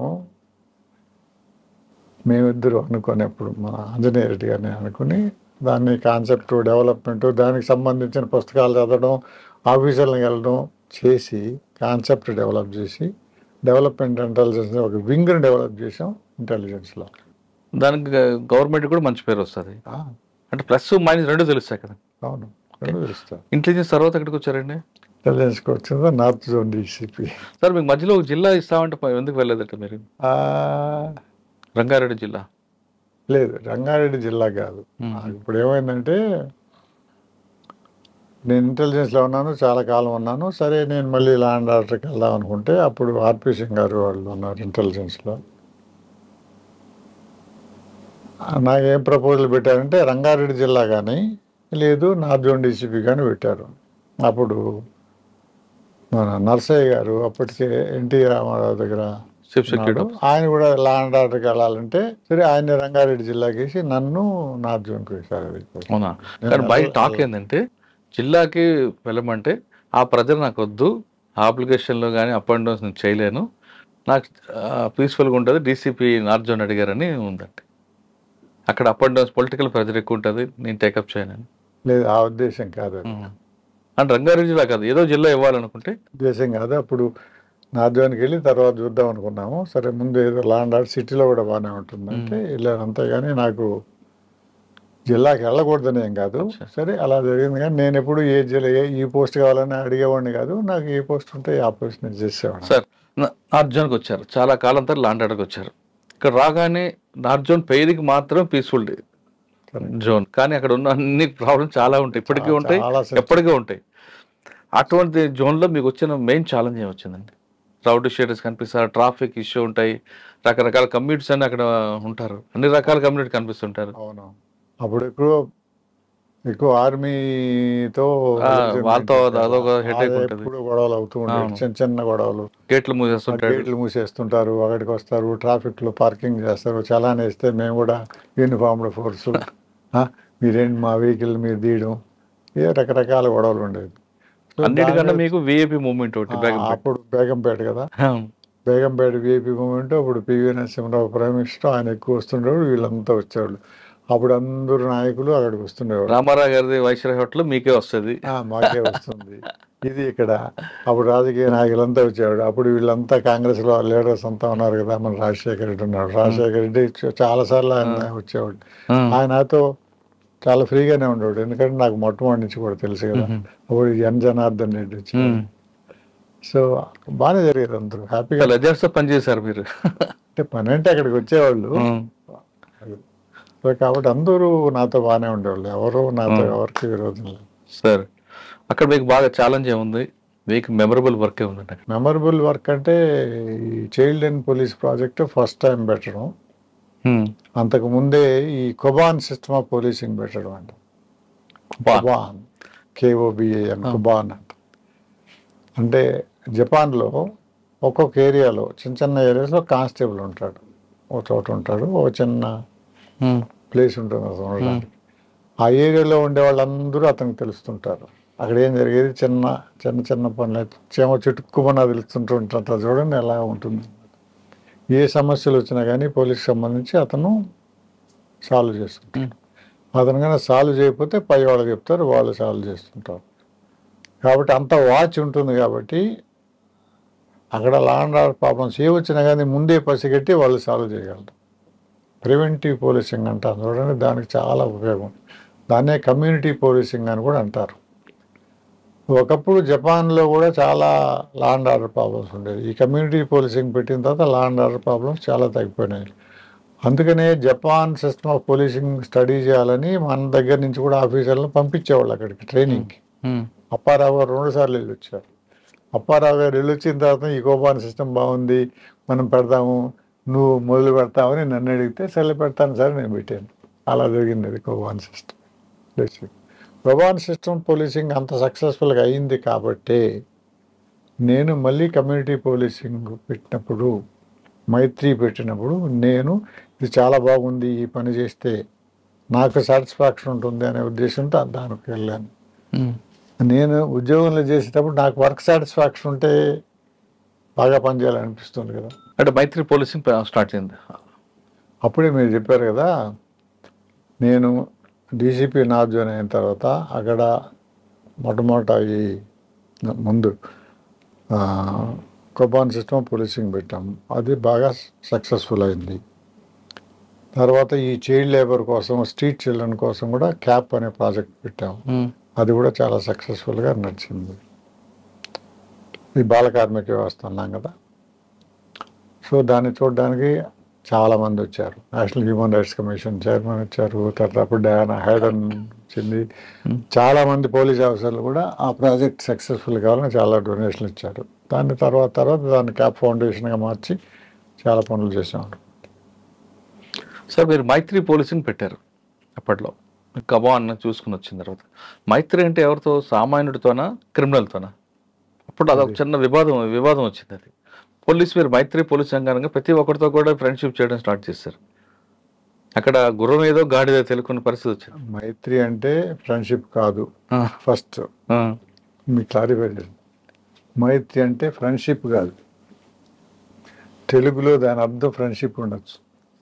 కమ్యూనిటీ పోలీసింగ్ పెట్టిన పేరు, కమ్యూనిటీ పోలీసింగ్ పెట్టిన పేరు మైత్రి. మీరు ఇచ్చిన కాన్సెప్ట్ ని తర్వాత దాన్ని మాడిఫికేషన్ చేసుకుంటూ కొత్త పేరు పెట్టారు. అదే కాన్సెప్ట్, అదే ఆవకాయ అదే ఉంది, జాడీ పేరు మారింది అంతే. ఇప్పుడు మైత్రి పోలీసింగ్ అని పెట్టారు. కమ్యూనిటీ పోలీసింగ్ అని ఒక వ్యవస్థను క్రియేట్ చేయాలనే ఉద్దేశంతో పెట్టారు. దానికి మైత్రి అని పేరు పెట్టారు అప్పట్లో. అప్పుడున్న డీజీ, అప్పుడున్న ఐజీ ట్రైనింగ్ ఏకే మొహంతి వాళ్ళు పెట్టిన పేరు అది, నేను పెట్టిన పేరు కాదు. ఈ మైత్రి ప్రాజెక్ట్ను మొట్టమొదట రంగారెడ్డి జిల్లాలో మొదలుపెట్టారు. పెట్టారు కానీ దాన్ని నడిపించే నాదుడు ఫుల్ టైమ్గా ఎవరూ లేరు. నేను డిఐజీగా ప్రమోషన్ నాకు వచ్చినప్పుడు, ఫస్ట్ ప్రమోషన్ వచ్చినప్పుడు అప్పుడు హెచ్ఏ దొర గారు డీజీ. ఆయనకి నా వర్కింగ్ స్టైల్ అంతా తెలుసు, నేను ఎలా పనిచేస్తానో తెలుసు. నువ్వు విశాఖపట్నం డిఐజీకి వెళ్తావా నన్ను పిలిచి అడిగారు. సరే వెళ్తాను కానీ నాకేం ఇబ్బంది ఏమీ లేదు, కానీ ఈ మైత్రి అని పెట్టారు కదా, ఇదే బాగానే ఉంది, ఇది చేస్తే బాగుంటుంది కదా అన్న. నాకు తెలిసి అక్కడ పోతే అది యూనిఫామ్ జాబ్, పవర్ ఉంటుంది, అంతా 3 జిల్లాలు మీ అదుపులో ఉంటాయి, పవర్ ఉంటుంది తెలుసు నాకు. నేను అక్కడ కూడా పనిచేశాను కదా, అందులో విశాఖపట్నం అన్ని 3 జిల్లా.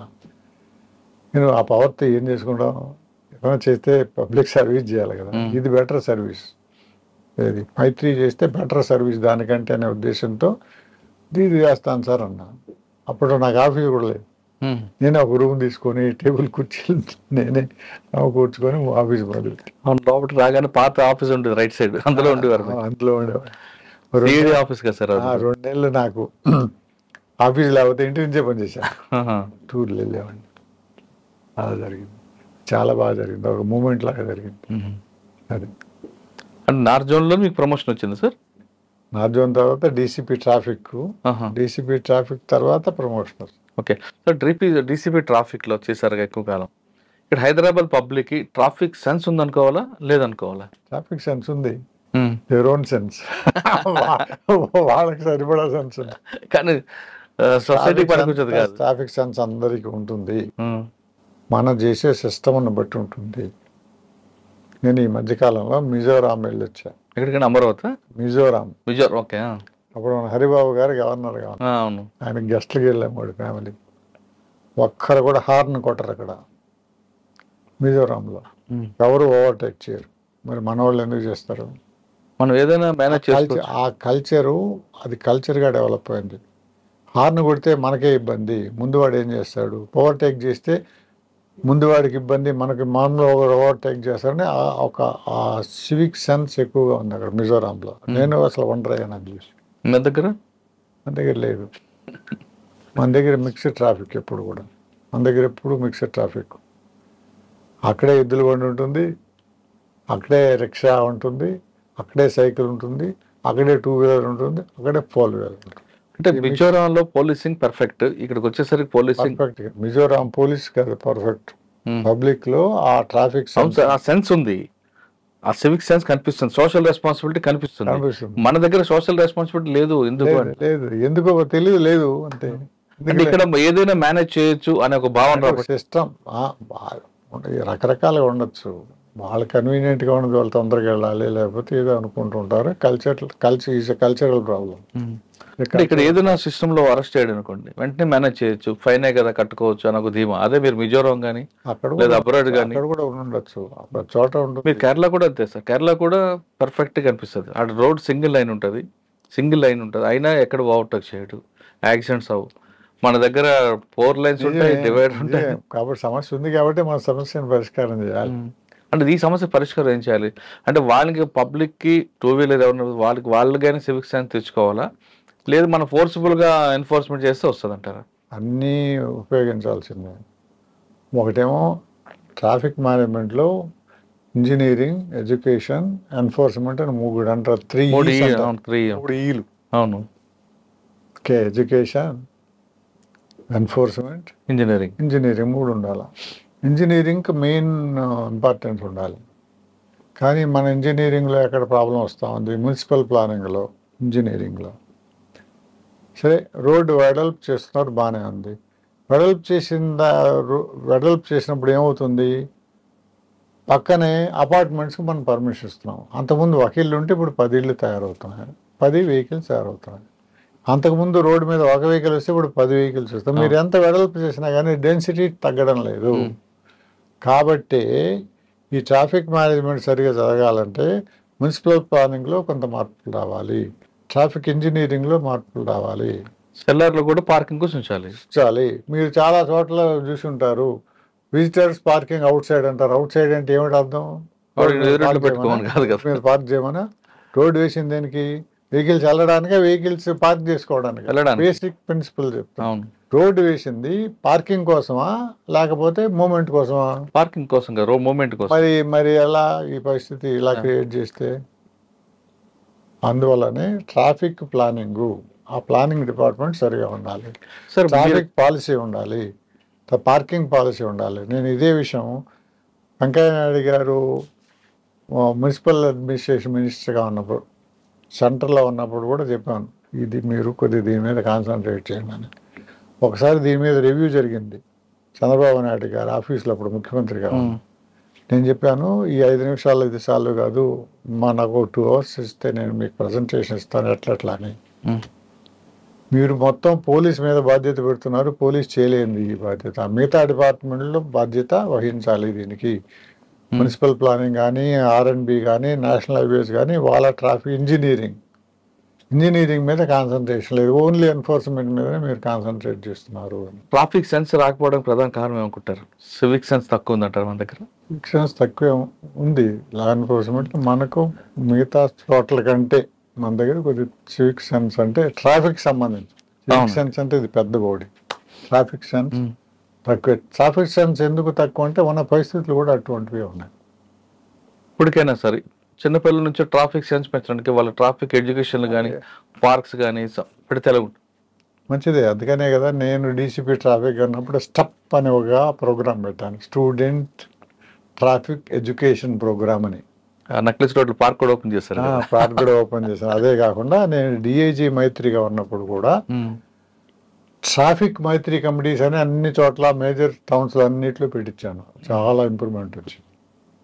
సార్, మీలాంటి ఆఫీసర్లు ఒక అచీవ్మెంట్ రావాలి, ఇన్నోవేషన్ తీసుకొస్తారు.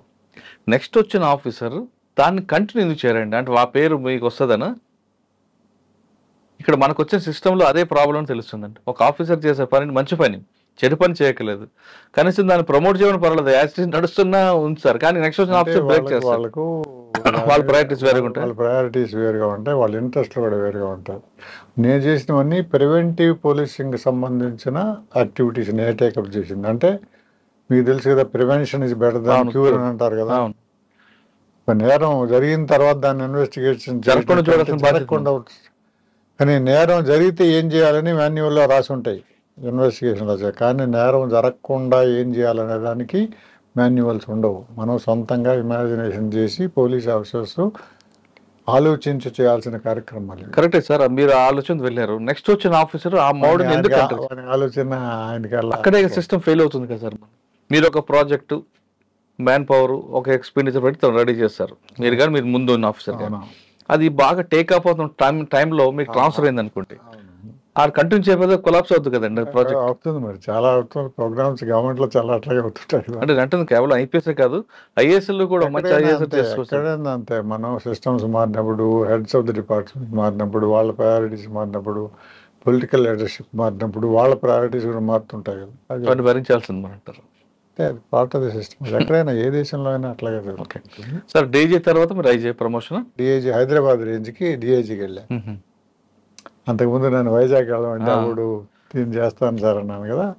ఇక్కడ 2 years 9 months చేసిన తర్వాత సరే అందరూ ఏంటి ఎప్పుడు ఈ యూనిఫామ్ పోస్ట్ చేయడం లేదని అంటుంటారని, సర్లే నేను డిఐజీ హైదరాబాద్ రేంజ్గా వెళ్తాను సార్. అక్కడ 2 years అంతలో ఉన్నాను. అచ్చా, కానీ మీ టైంలోనే కొంతమంది సరెండర్ కూడా అయ్యారు. నక్సలైట్ చెప్పండి, నాకు పెళ్లి గుర్తులేదు. అంటే ఎక్కువ ఎస్పీలు చూస్తుంటారు కదా. కానీ కూడా వచ్చా నేను ఎక్కడికప్పుడు ఆఫీసు పైన మీది రంగారెడ్డి ఎస్పీ హౌస్ పైన. నాకు గుర్తులేవు. నాకు గుర్తున్నదంతా ఒకటే, ఒకసారి నక్సలైట్లు కాల్పులు చెప్తే మా 2 కానిస్టేబుల్స్ కి బుల్లెట్ ఇంజరీస్ అయినాయి. ఒక కానిస్టేబుల్ కి 2 తొడల్లో బుల్లెట్స్ వెళ్ళిపోయాయి. రషీద్ అండ్ రవూఫ్ అని అందరికి. వాళ్ళ కింద లోయలో పడిపోయారు, లోయలో ఉండిపోయారు. పైనుంచి కాల్పులు జరిపారు. రాచకొండ ఆధారంలో నల్గొండ సార్ సత్యనారాయణ గారు ఎస్పీగా ఉన్నప్పుడు సత్యనారాయణ నాకు ఫోన్ చేసి, సార్ ఇంకా వేరే మార్గం లేదు, వాళ్ళ హెలికాప్టర్ లిఫ్ట్ చేయగలిగితే వాళ్ళని సేవ్ చేయించానంటే అప్పుడు నేనే హెలికాప్టర్ వేసుకెళ్ళి హెలికాప్టర్ వేసుకొని దిగడానికి కూడా చాలా భయం వేసింది. ఆయన దిగి మేము పైకి లేచేటప్పటికి చీకటి అయిపోతే ఎమర్జెన్సీ ల్యాండింగ్ చేయాల్సిందే అని పైలట్ అంటే నేను నల్గొండలో ఎమర్జెన్సీ ల్యాండింగ్ చేసి ఆ 2 కానిస్టేబుల్స్ సేవ్ చేసి వాళ్ళు ఇప్పుడు హెడ్ కానిస్టేబుల్స్. మొన్న నా బుక్ రిలీజ్ ఫంక్షన్ కూడా వచ్చారు. సార్ టీఏజీ హైదరాబాద్ రేంజ్ తర్వాత నాకు ఐజీగా ప్రమోషన్ వచ్చి నేను ఐజీ బెటాలియన్స్గా వెళ్ళాను. ఐజీ బెటాలియన్స్ అంటే ఎక్కువ మ్యాన్ పవర్ మేనేజ్మెంట్ కదా, వాళ్ళు వెల్ఫేర్ చూడాలి, ట్రైనింగ్ చూడాలి, అవన్నీ 1 year పైనే ఉన్నాను అక్కడ. అది సాటిస్ఫాక్షన్గానే ఉంది, ఎందుకంటే వెల్ఫేర్ యాక్టివిటీస్ ఎక్కువ మందికి అన్ఎంప్లాయిడ్ యూత్ కూడా కొంత ట్రైనింగ్ ఇచ్చాం మేము అక్కడ. చాలా మంది కానిస్టేబుల్స్ బయట డ్యూటీస్ ఉంటాయి, వాళ్ళ ఫ్యామిలీస్ అన్ని ఇక్కడ ఉంటాయి, క్యాంపస్లో ఉంటారు. కాబట్టి కొంతమంది లేడీస్ కూడా, ఫ్యామిలీ మెంబర్స్ కూడా కొన్ని ట్రైనింగ్ ప్రోగ్రామ్స్ పెట్టాం, స్కిల్ డెవలప్మెంట్ ప్రోగ్రామ్స్ పెట్టాం. దానివల్ల అంత మేలు జరిగింది. సార్ ఇంకా మీకు 27 నెలలు సర్వీస్ ఉంటుండే కానీ ఎందుకు విఆర్ఎస్ తీసుకున్నారండి? అంటే నేను ఐజీ బెటాలియన్స్గా ఉన్న తర్వాత నన్ను హెచ్ఆర్డి ఇన్స్టిట్యూట్లో joint director general of training వేశారు. కానీ అప్పటికే నేను సరే చాలా సంవత్సరాలు సర్వీస్ చేశాను కదా, చాలా సంవత్సరాలు సర్వీస్ చేశాను కదా, చాలే కొద్దిగా ఈ సోషల్ సర్వీస్ యాక్టివిటీ చేయడానికి. అప్పటికే నేను క్యాప్ ఫౌండేషన్ని చాలా అన్ఎంప్లాయిడ్ యూత్కి ట్రైనింగ్స్, ఎంప్లాయ్మెంట్ క్రియేట్ చేసి యాక్టివిటీస్ టేకప్ చేశాం. సరే అది ఇంకా బాగుంటుంది దీనికంటే అనే ఉద్దేశంతో ఒకటి. రెండోది ఏంటంటే గవర్నమెంట్ ఉద్యోగంలోనే ఉండాల్సిన అవసరం లేదు బతకడానికి, సొంతంగా కూడా మనం ప్రూవ్ చేసుకోవచ్చు అనే ఉద్దేశం. ఈ 2 ఉద్దేశాల వల్ల నేను అప్పటికే నెక్స్ట్ ఏమేం చేయాలనో దాని గురించి అన్ని చదువుకున్నాను, ట్రైనింగ్ అయిపోయాను, కాబట్టి బయట వచ్చేసాను. మరి మేడం ఏమనలేదా? అబ్జెక్ట్ చేయలేదండి. చాలా మంది ఆఫీసర్లు చాలా ఉంటాయి కదా సార్, అందులో బెనిఫిట్స్ ఉంటాయి, రిటైర్ అయిపోయిన తర్వాత కూడా ఎక్స్టెండ్ చేసుకుంటారు. ఆ బెనిఫిట్స్ అన్ని మాకు అలవాట్లేదు కదా సార్, అలవాట్లేదు. అంటే ఫైనాన్షియల్గా ఒకసారి లాస్ అవుతారు కదండి సడన్గా విఆర్ఎస్ తీసుకుంటే.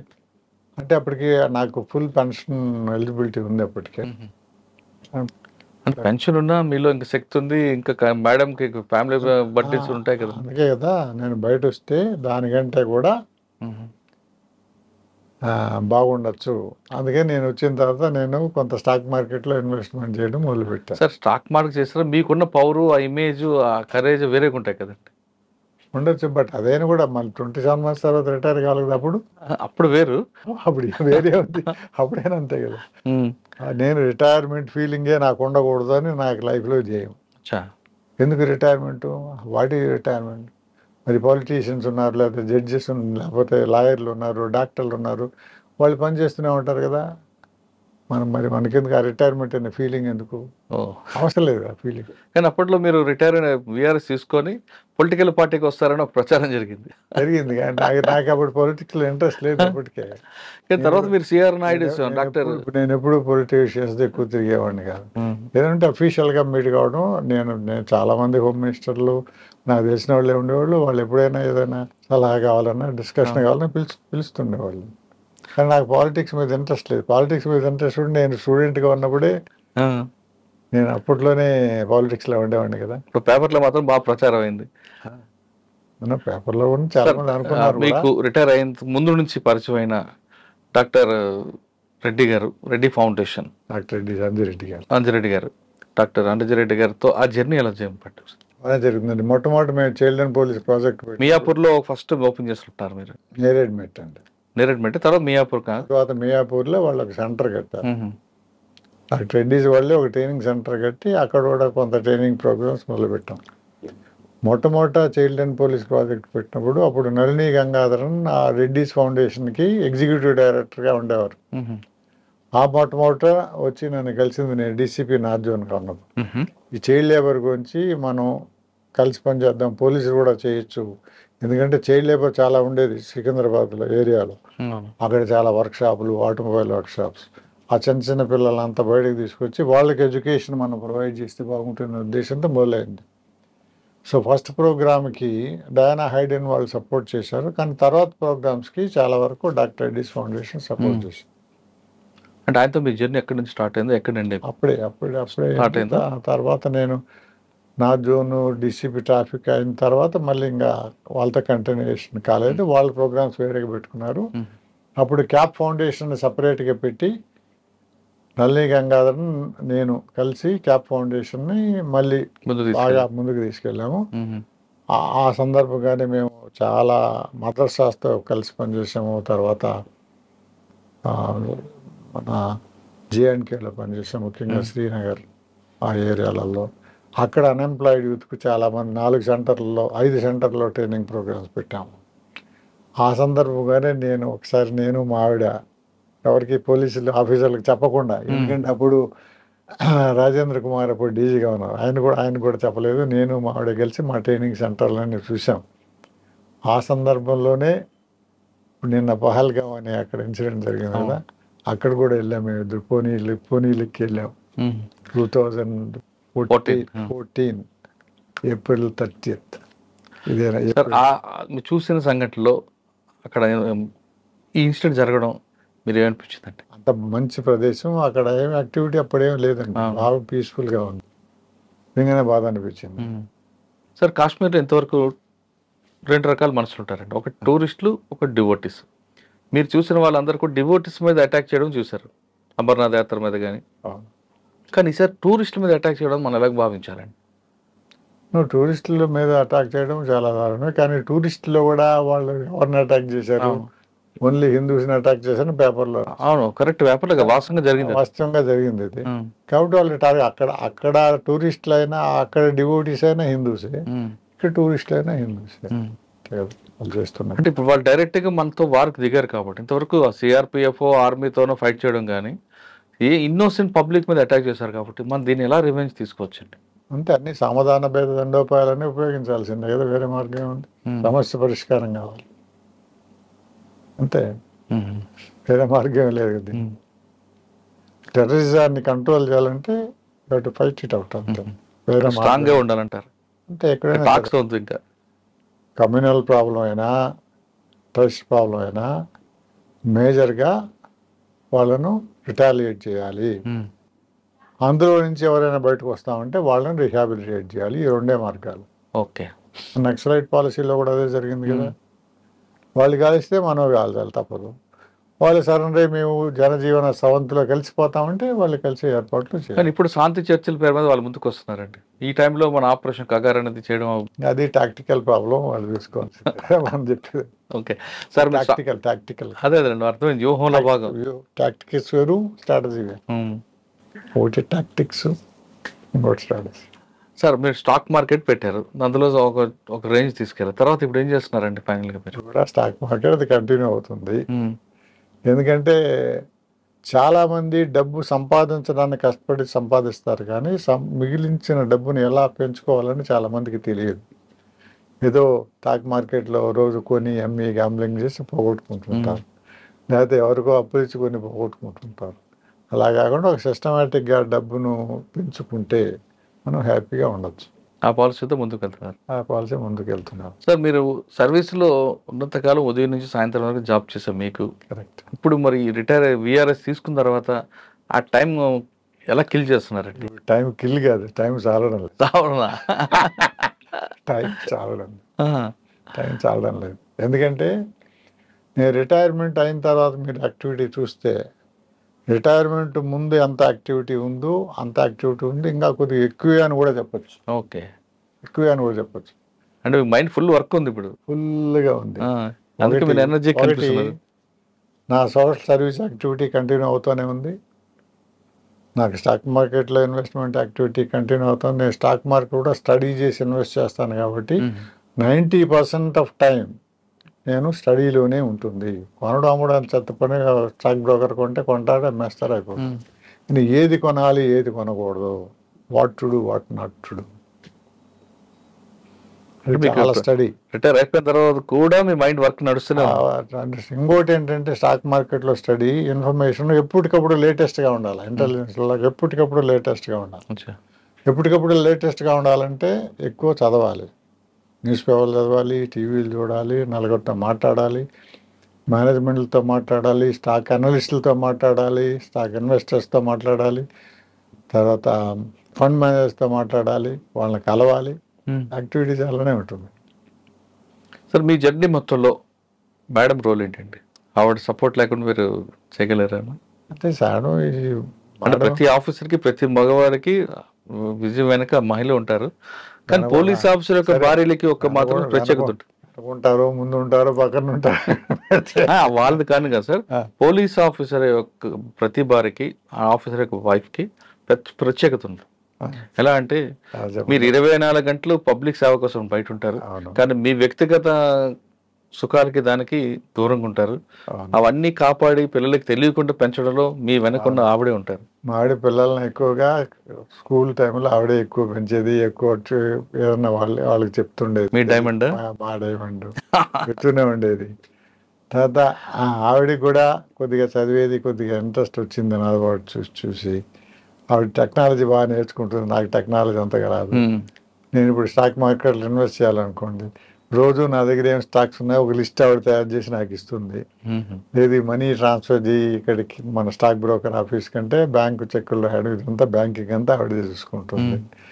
సో ఈ టెక్నాలజీ వచ్చింది కదా, ఈ టెక్నాలజీ అంతా నేర్చుకుని మనీ ఎలా ట్రాన్స్ఫర్ చేయాలి, పేమెంట్స్ ఏం చేయాలి, ట్యాక్స్లు, ఆడిటర్స్తో మాట్లాడాలంతా ఆవిడ చూసుకుంటూ ఉంటుంది. అది రొటీన్ వర్క్ కాదు. నేను స్టడీ చేయడం, స్టాక్ మార్కెట్ స్టడీ చేయడం, నలుగురిని కలవడం. అంటే మీ ఫైనాన్స్ మినిస్టర్ ఆవిడ? ఫైనాన్స్ మినిస్టర్ అనొచ్చు, ఫైనాన్స్ మినిస్టర్ అవ్వచ్చు, హోమ్ మినిస్టర్ అవ్వచ్చు, ఆర్ మీరు మన చెప్పాలంటే డిప్యూటీ చీఫ్ మినిస్టర్ అనొచ్చు. అంత మీ డైమండే. అంతే. డైమండ్ ఎందుకు పెట్టుకున్నారు? డైమండ్ అని ఎందుకు పెట్టుకున్నానంటే, కొనాలంటే ఎటువంటి షేర్లు కొనాలి అనే దానికి ఒక యాక్రోనిమ్ తయారు చేసి రాశాను నా బుక్లో. డైమండ్ అంటే ఎటువంటి షేర్లు కొంటే మనకు లాభాలు వస్తాయి, ఎటువంటి షేర్లు కొంటే మనకు లాభాలు రావు అనే విశ్లేషణ చేసినప్పుడు డైమండ్ లాంటివి కొనాలని, డైమండ్స్ ఫర్ ఎవర్ అని అంటారు కదా. డి అంటే డీమర్జరీ కంపెనీస్ అని. ఓకే. ఐ అంటే ఇన్ఫార్మ్డ్ బయింగ్ ఉన్న కంపెనీస్, ఆర్ ఇన్సైడర్ బయింగ్ ఉన్న కంపెనీస్. ఇన్సైడర్స్ ఎప్పుడు కొంటారు? ఒక కంపెనీలో ఒక ఉద్యోగస్తుడు ఉంటాడు, ఆ కంపెనీ బాగా వస్తుంది, మంచి ఆర్డర్స్ వస్తున్నాయి, మంచి లాభాలు వస్తాయని తెలిసినప్పుడే కదా కొంటాడు. అవును. కానీ అవన్నీ స్టాక్ మార్కెట్ రిపోర్ట్ అవుతాయి, అవన్నీ పబ్లిష్ అవుతాయి. It's a publicly available information. అవి కూడా మనం ఫాలో కావచ్చు. ఏ అంటే డిఐ చెప్పారు. ఏ అంటే ఇన్ఫార్మ్డ్ బయింగ్, తర్వాత అక్విజిషన్ టార్గెట్స్. ఏ కంపెనీ బి కంపెనీని కొంటా ఉంది, మనం ఏం చేయాలంటే బి కంపెనీని కొనాలి, ఏ కంపెనీని కొనకూడదు. ఎందుకంటే బి కంపెనీ ఏ కంపెనీతో మధ్య అయినప్పుడు దానికి జనరల్గా ఎక్కువ షేర్లు వస్తుంటాయి. అందుకని దాన్ని అక్విజిషన్ టార్గెట్ అన్నారు. ఎం అంటే మేనేజ్మెంట్ రీజిగ్, అంటే మేనేజ్మెంట్లో చేంజెస్ వస్తుంటాయి ఒక్కోసారి. కొంతమంది పాత మేనేజ్మెంట్ వెళ్ళి కొత్త మేనేజ్మెంట్ రావడం, మోర్ ఎఫిషియెంట్ మేనేజ్మెంట్ రావడం, లేకపోతే మంచి మంచి సిఇఓలను తీసుకోవడం, సిఎఫ్ఓలను తీసుకోవడం. ఇట్లా మేనేజ్మెంట్ చేంజెస్లో టాప్ మేనేజ్మెంట్ కానీ మిడిల్ మేనేజ్మెంట్ కానీ మంచి చేంజెస్ వచ్చినప్పుడు ఆ కంపెనీస్ ఇంప్రూవ్ అవుతాయి. సో మేనేజ్మెంట్లో అంటే ఓవర్లుక్డ్ కంపెనీస్. కొన్ని కంపెనీస్ బాగుంటాయి కానీ ఎవరు దాన్ని పట్టించుకోరు. అటువంటి కంపెనీస్ దొరికితే మనం పట్టుకోవాలి. ఓకే అండి. అప్పులు తగ్గించుకుంటున్న కంపెనీస్ డీలెవరేజ్ కంపెనీస్ అంటారు. ఎస్ అంటే స్పెషల్ సిచ్యువేషన్ కంపెనీస్. ఇవన్నీ చూస్తారు కాబట్టి ఆవిడకి డైమండ్ పెట్టారా? అంటే కొంటే అటువంటి కంపెనీస్ కొనాలి, డైమండ్స్ ఫర్ ఎవర్. కాబట్టి మాకు కూడా ఇంట్లో అటువంటి డైమండ్ ఉంది, డైమండ్ లాంటి మేడం ఉందండి. ఓకే. సో పిల్లలు ఏం చేస్తున్నారండి? నాకు 2 అబ్బాయిలండి. పెద్ద అబ్బాయి హరితో పాటు నేను శ్రీఎం ల్యాబ్ రిటైర్మెంట్ అయిన తర్వాత తీసుకున్న తర్వాత శ్రీఎం ల్యాబ్స్ అనే ఫార్మా కంపెనీని మేనేజ్ చేశాను. అప్పుడు నాతో కూడా కలిసి ఫార్మా కంపెనీలో ఎగ్జిక్యూటివ్ డైరెక్టర్ ఉండి ఫార్మా బిజినెస్ ఎలా చేయాలో బాగా నేర్చుకున్నాను. తర్వాత మేము ఈ శ్రీఎం ల్యాబ్స్ను లారస్ ల్యాబ్స్ కమ్మేసిన తర్వాత ఆయన సొంతంగా అప్పుడున్న కాంట్రాక్ట్స్ వల్ల కానీ అప్పుడున్న అండర్స్టాండింగ్ వల్ల కానీ ఇప్పుడు కొంత ఇంటర్నేషనల్ కంపెనీ పెట్టుకొని మోస్ట్లీ ఇంటర్నేషనల్ ఎక్స్పోర్ట్స్ చేస్తుంటాడు. ఆ బిజినెస్లో హరి. సెకండ్ ఆయన చంద్రకాంత్ కూడా ఇప్పుడు కన్సల్టింగ్ చేస్తాడు కంపెనీలకు, ఐపీఓలు పబ్లిక్ ఇష్యూకి తీసుకెళ్ళడానికి, లేకపోతే కంపెనీలో గ్రో చేయడానికి. కొత్త కంపెనీస్ ఎలా చేయాలి, ఎందుకంటే అతను మెక్కన్జీలో పనిచేసాడు, అనుభవంతో చాలా కంపెనీస్ కన్సల్టెంట్గా ఉన్నాడు. సో ఈ మధ్యకాలంలోనే ఆయన స్టాక్ మార్కెట్లో దిగాలని ఇప్పుడు ఒక పిఎంఎస్ కంపెనీ పెట్టాలని ఆలోచనలో ఉన్నాడు. సార్ మీరు డిపార్ట్మెంట్కి వచ్చినప్పటికీ ఎన్ అంటే మీరు చెప్పారు కదా, నిష్ కంపెనీస్. ఓకే. నిష్. సార్ మీరు డిపార్ట్మెంట్ వచ్చినప్పుడు సమయంలో ప్రజలకి పోలీసుల పట్ల గౌరవం ఇవన్నీ కనిపించాయి. ఇప్పుడు క్రమేపీ తగ్గిపోవడం కారణం అనుకుంటారు ఒకటి. రెండోది ఈ డిపార్ట్మెంట్లోకి వచ్చే వాళ్ళకి మీరు ఇచ్చే మెసేజ్ ఏంటి? ఇప్పుడు డిపార్ట్మెంట్లో గౌరవం తగ్గిపోవడానికి ఏంటంటే ఈ మధ్యకాలంలో తగ్గింది అనుకోవడం కనుక పెరిగింది అనుకోవచ్చు. నేను అనుకుంటాను జనరల్ పబ్లిక్లో పెద్ద తేడా ఉండదు, కానీ ఈ మధ్యకాలంలో పోలీసులో కూడా కొద్దిగా పొలిటికల్ ఇంటర్ఫిరెన్స్, పొలిటికల్ అలైన్మెంట్ ఎక్కువైంది అనే క్రిటిసిజం ఎక్కువగా వినబడతా ఉంది కొంత. కానీ పొలిటికల్ సిస్టమ్తో అలైన్ కాకుండా పనిచేసే వాళ్ళు కూడా ఉన్నారు. అటు ఈ జ్యుడిషియరీకి, లెజిస్లేచర్కి, ఎగ్జిక్యూటివ్కి ఈ మధ్యలో ఈ సెపరేషన్ తగ్గిపోతా ఉంది. అది వచ్చే మెయిన్గా ఉన్న మన సిస్టంలో ఉన్న ఓవరాల్ ప్రాబ్లం. ఇప్పుడు పొలిటికల్ లీడర్స్ ఏమంటున్నారు, జ్యుడిషియల్ ఇంటర్ఫిరెన్స్ ఎక్కువైపోయిందని వీళ్ళు అంటున్నారు. ఎగ్జిక్యూటివ్ ఏమంటున్నారు, పొలిటికల్ ఇంటర్ఫిరెన్స్ ఎక్కువైపోయిందని వీళ్ళు అంటున్నారు. సో ఇంతకుముందు ఉన్న క్లియర్ కట్ డివిజన్ తగ్గిపోయింది, ఒకరి పని ఇంకొకరు చేయడానికి ట్రై చేస్తున్నారు. కాబట్టి పోలీసు కూడా ఎగ్జిక్యూటివ్కు దూరంగా ఉండి, పోలీసుకు ఒకప్పుడు ఇండిపెండెంట్గా ఉండాలి, ఇండిపెండెంట్ చేయాలని దేశంలో చాలా మూమెంట్ కూడా జరిగింది. సుప్రీంకోర్టు దాకా కూడా వెళ్ళారు. డీజీ అంటే ఇండిపెండెంట్గా ఉండాలి, డీజీ సెలక్షన్ ఎలా జరగాలి, ఎస్పీల సెలక్షన్ ఎలా జరగాలి అని. కానీ అది ఇంప్లిమెంటేషన్ కావడం లేదు. పోలీస్ డిపార్ట్మెంట్ను కూడా జ్యుడిషియరీ లాగా కొంత పొలిటికల్ ఇన్ఫ్లుయెన్స్ తగ్గించగలిగితే పోలీసులు బాగా పనిచేయగలరు. ఇది సిస్టంలో ఉన్న ప్రాబ్లం. ఓకే. ఫైనల్గా డిపార్ట్మెంట్లోకి వచ్చే వాళ్ళకి మీరు ఇచ్చే మెసేజ్ ఏంటంటే, చాలా మంది సర్వీస్ మోటోలో వస్తారు, కొంతమంది రాగానే ఫైనాన్షియల్ ఆ మోటోలోకి వెళ్ళిపోతున్నారండి. ఏం లేదండి, police is a service, it is not a force. పోలీసులోకి వచ్చిన తర్వాత మనం సర్వీస్ చేయగలిగితేనే మనం పోలీసుగా పనిచేసినట్టు. నువ్వు ఒక ఫోర్స్గా పనిచేస్తే you are not a police. కానీ పోలీసులు ఇప్పుడు వచ్చేవారు మీలాంటి వాళ్ళు అప్పుడు మైండ్ పని చెప్పేవారు, ఇప్పుడున్న అందరు కూడా మజిల్ పని చెప్తున్నారండి. కాబట్టి వాళ్ళ మైండ్కి పని చెప్పేది చేయాలంటే. పోలీసులో చాలామంది ఏంటంటే, చాలామంది అని కూడా చెప్పలేము అనుకోండి, కొంతమంది యూనిఫామ్ వేసుకొని రోడ్ల మీద హడావుడి చేస్తుంటారు, కొంతమంది కూల్గా లీడర్స్గా కింద వాళ్ళ దగ్గర పని చేస్తుంటారు. కింద వాళ్ళ దగ్గర వాళ్ళ పని వాళ్ళతో చేయించినప్పుడే పోలీసు ఒక సీనియర్ ఆఫీసర్స్ ఒక మీనింగ్ ఉంది. కానీ మనమే యూనిఫామ్ వేసుకొని బుల్లెట్ వేసుకొని వెళ్తే అదే మీనింగ్ లేదు. పబ్లిసిటీ కోసం పనిచేస్తున్నాము, సర్వీస్ కోసం కాదు. సింపుల్ అండి. మనం పబ్లిక్ సర్వీస్ ఓరియంటేషన్ ఉండి పబ్లిక్ ఎటువంటి సర్వీస్ కావాలి, పబ్లిక్ పోలీస్ ఏమేమి అవసరాలు ఉన్నాయి, ఆ అవసరాలను తీర్చగలిగితే పోలీసింగ్ చేసినట్టు, లేకపోతే సరిగ్గా చేయనట్టు.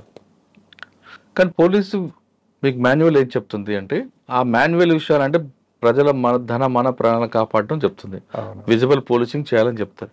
ఇది పక్కకు వెళ్ళిపోయి ఏ గవర్నమెంట్ ఉందో ఆ గవర్నమెంట్కి ఫేవర్గా వేరే యాక్టివిటీస్ చేయడం వల్ల కూడా పోలీస్కి మైనస్ అవుతుందా ప్లస్ అవుతుందా? ఫర్ ఎగ్జాంపుల్ ఒక ట్యాంక్ వాటర్ ట్యాంక్ ట్యాంక్ ఉంటుంది, ఆ ట్యాంక్ని ఊర్లో కాపాడే బాధ్యత ఎవరిది? ఇరిగేషన్ డిపార్ట్మెంట్, మున్సిపాలిటీ, లేదంటే గ్రామ పంచాయతీ. ఇది వదిలిపెట్టి పోలీసులు అడాప్షన్ తీసుకొని దాన్ని కాపాడే బాధ్యత తీసుకోవడం వల్ల జరిగే నష్టం అంటారు, లాభం అంటారు? అదేవిధంగా ఎస్సీ హాస్టల్లో పోలీసులు పడుకోవడం, ఎస్సీ హాస్టల్లో అడాప్ట్ తీసుకోవడం, దాన్ని దత్తత తీసుకొని దాన్ని డెవలప్ చేయడం అనేది పోలీస్కి ఇమేజ్ పెరుగుతుందా తగ్గిపోతుందా? ఒకటే అండి, పోలీసు చేసినా అవి పాజిటివ్గానే ఉంటాయి. అది కాకుండా ఓన్లీ ఇన్వెస్టిగేషన్ పబ్లిసిటీ మీద కాన్సన్ట్రేట్ చేస్తే మనం పోలీస్ సర్వీస్ చేసినట్టు కాదు. పోలీస్ డిపార్ట్మెంట్కి వచ్చిన వాళ్ళు సర్వీస్ మోటోలో రండి అంటారు డాక్టర్ సిఆర్ నాయుడు గారు. ఆయన చెప్తున్నట్లుగా ఇది ఫోర్స్ఫుల్గా చేస్తే మాత్రం ఈ డిపార్ట్మెంట్లో సక్సెస్ రేట్ ఉండదు, మీకు ఖచ్చితంగా మీ మైండ్కి పని చెప్పండి, మధ్యకి పని కాదంటూ డాక్టర్ సిఆర్ నాయుడు గారు చెప్తున్నారు. ఇది సిఆర్ నాయుడు గారితో ఎక్సలెంట్ ఇంటర్వ్యూ. వచ్చే వారం మరో గెస్ట్తో మళ్ళీ కలుద్దాం. నమస్తే. Thank you sir, thank you very much.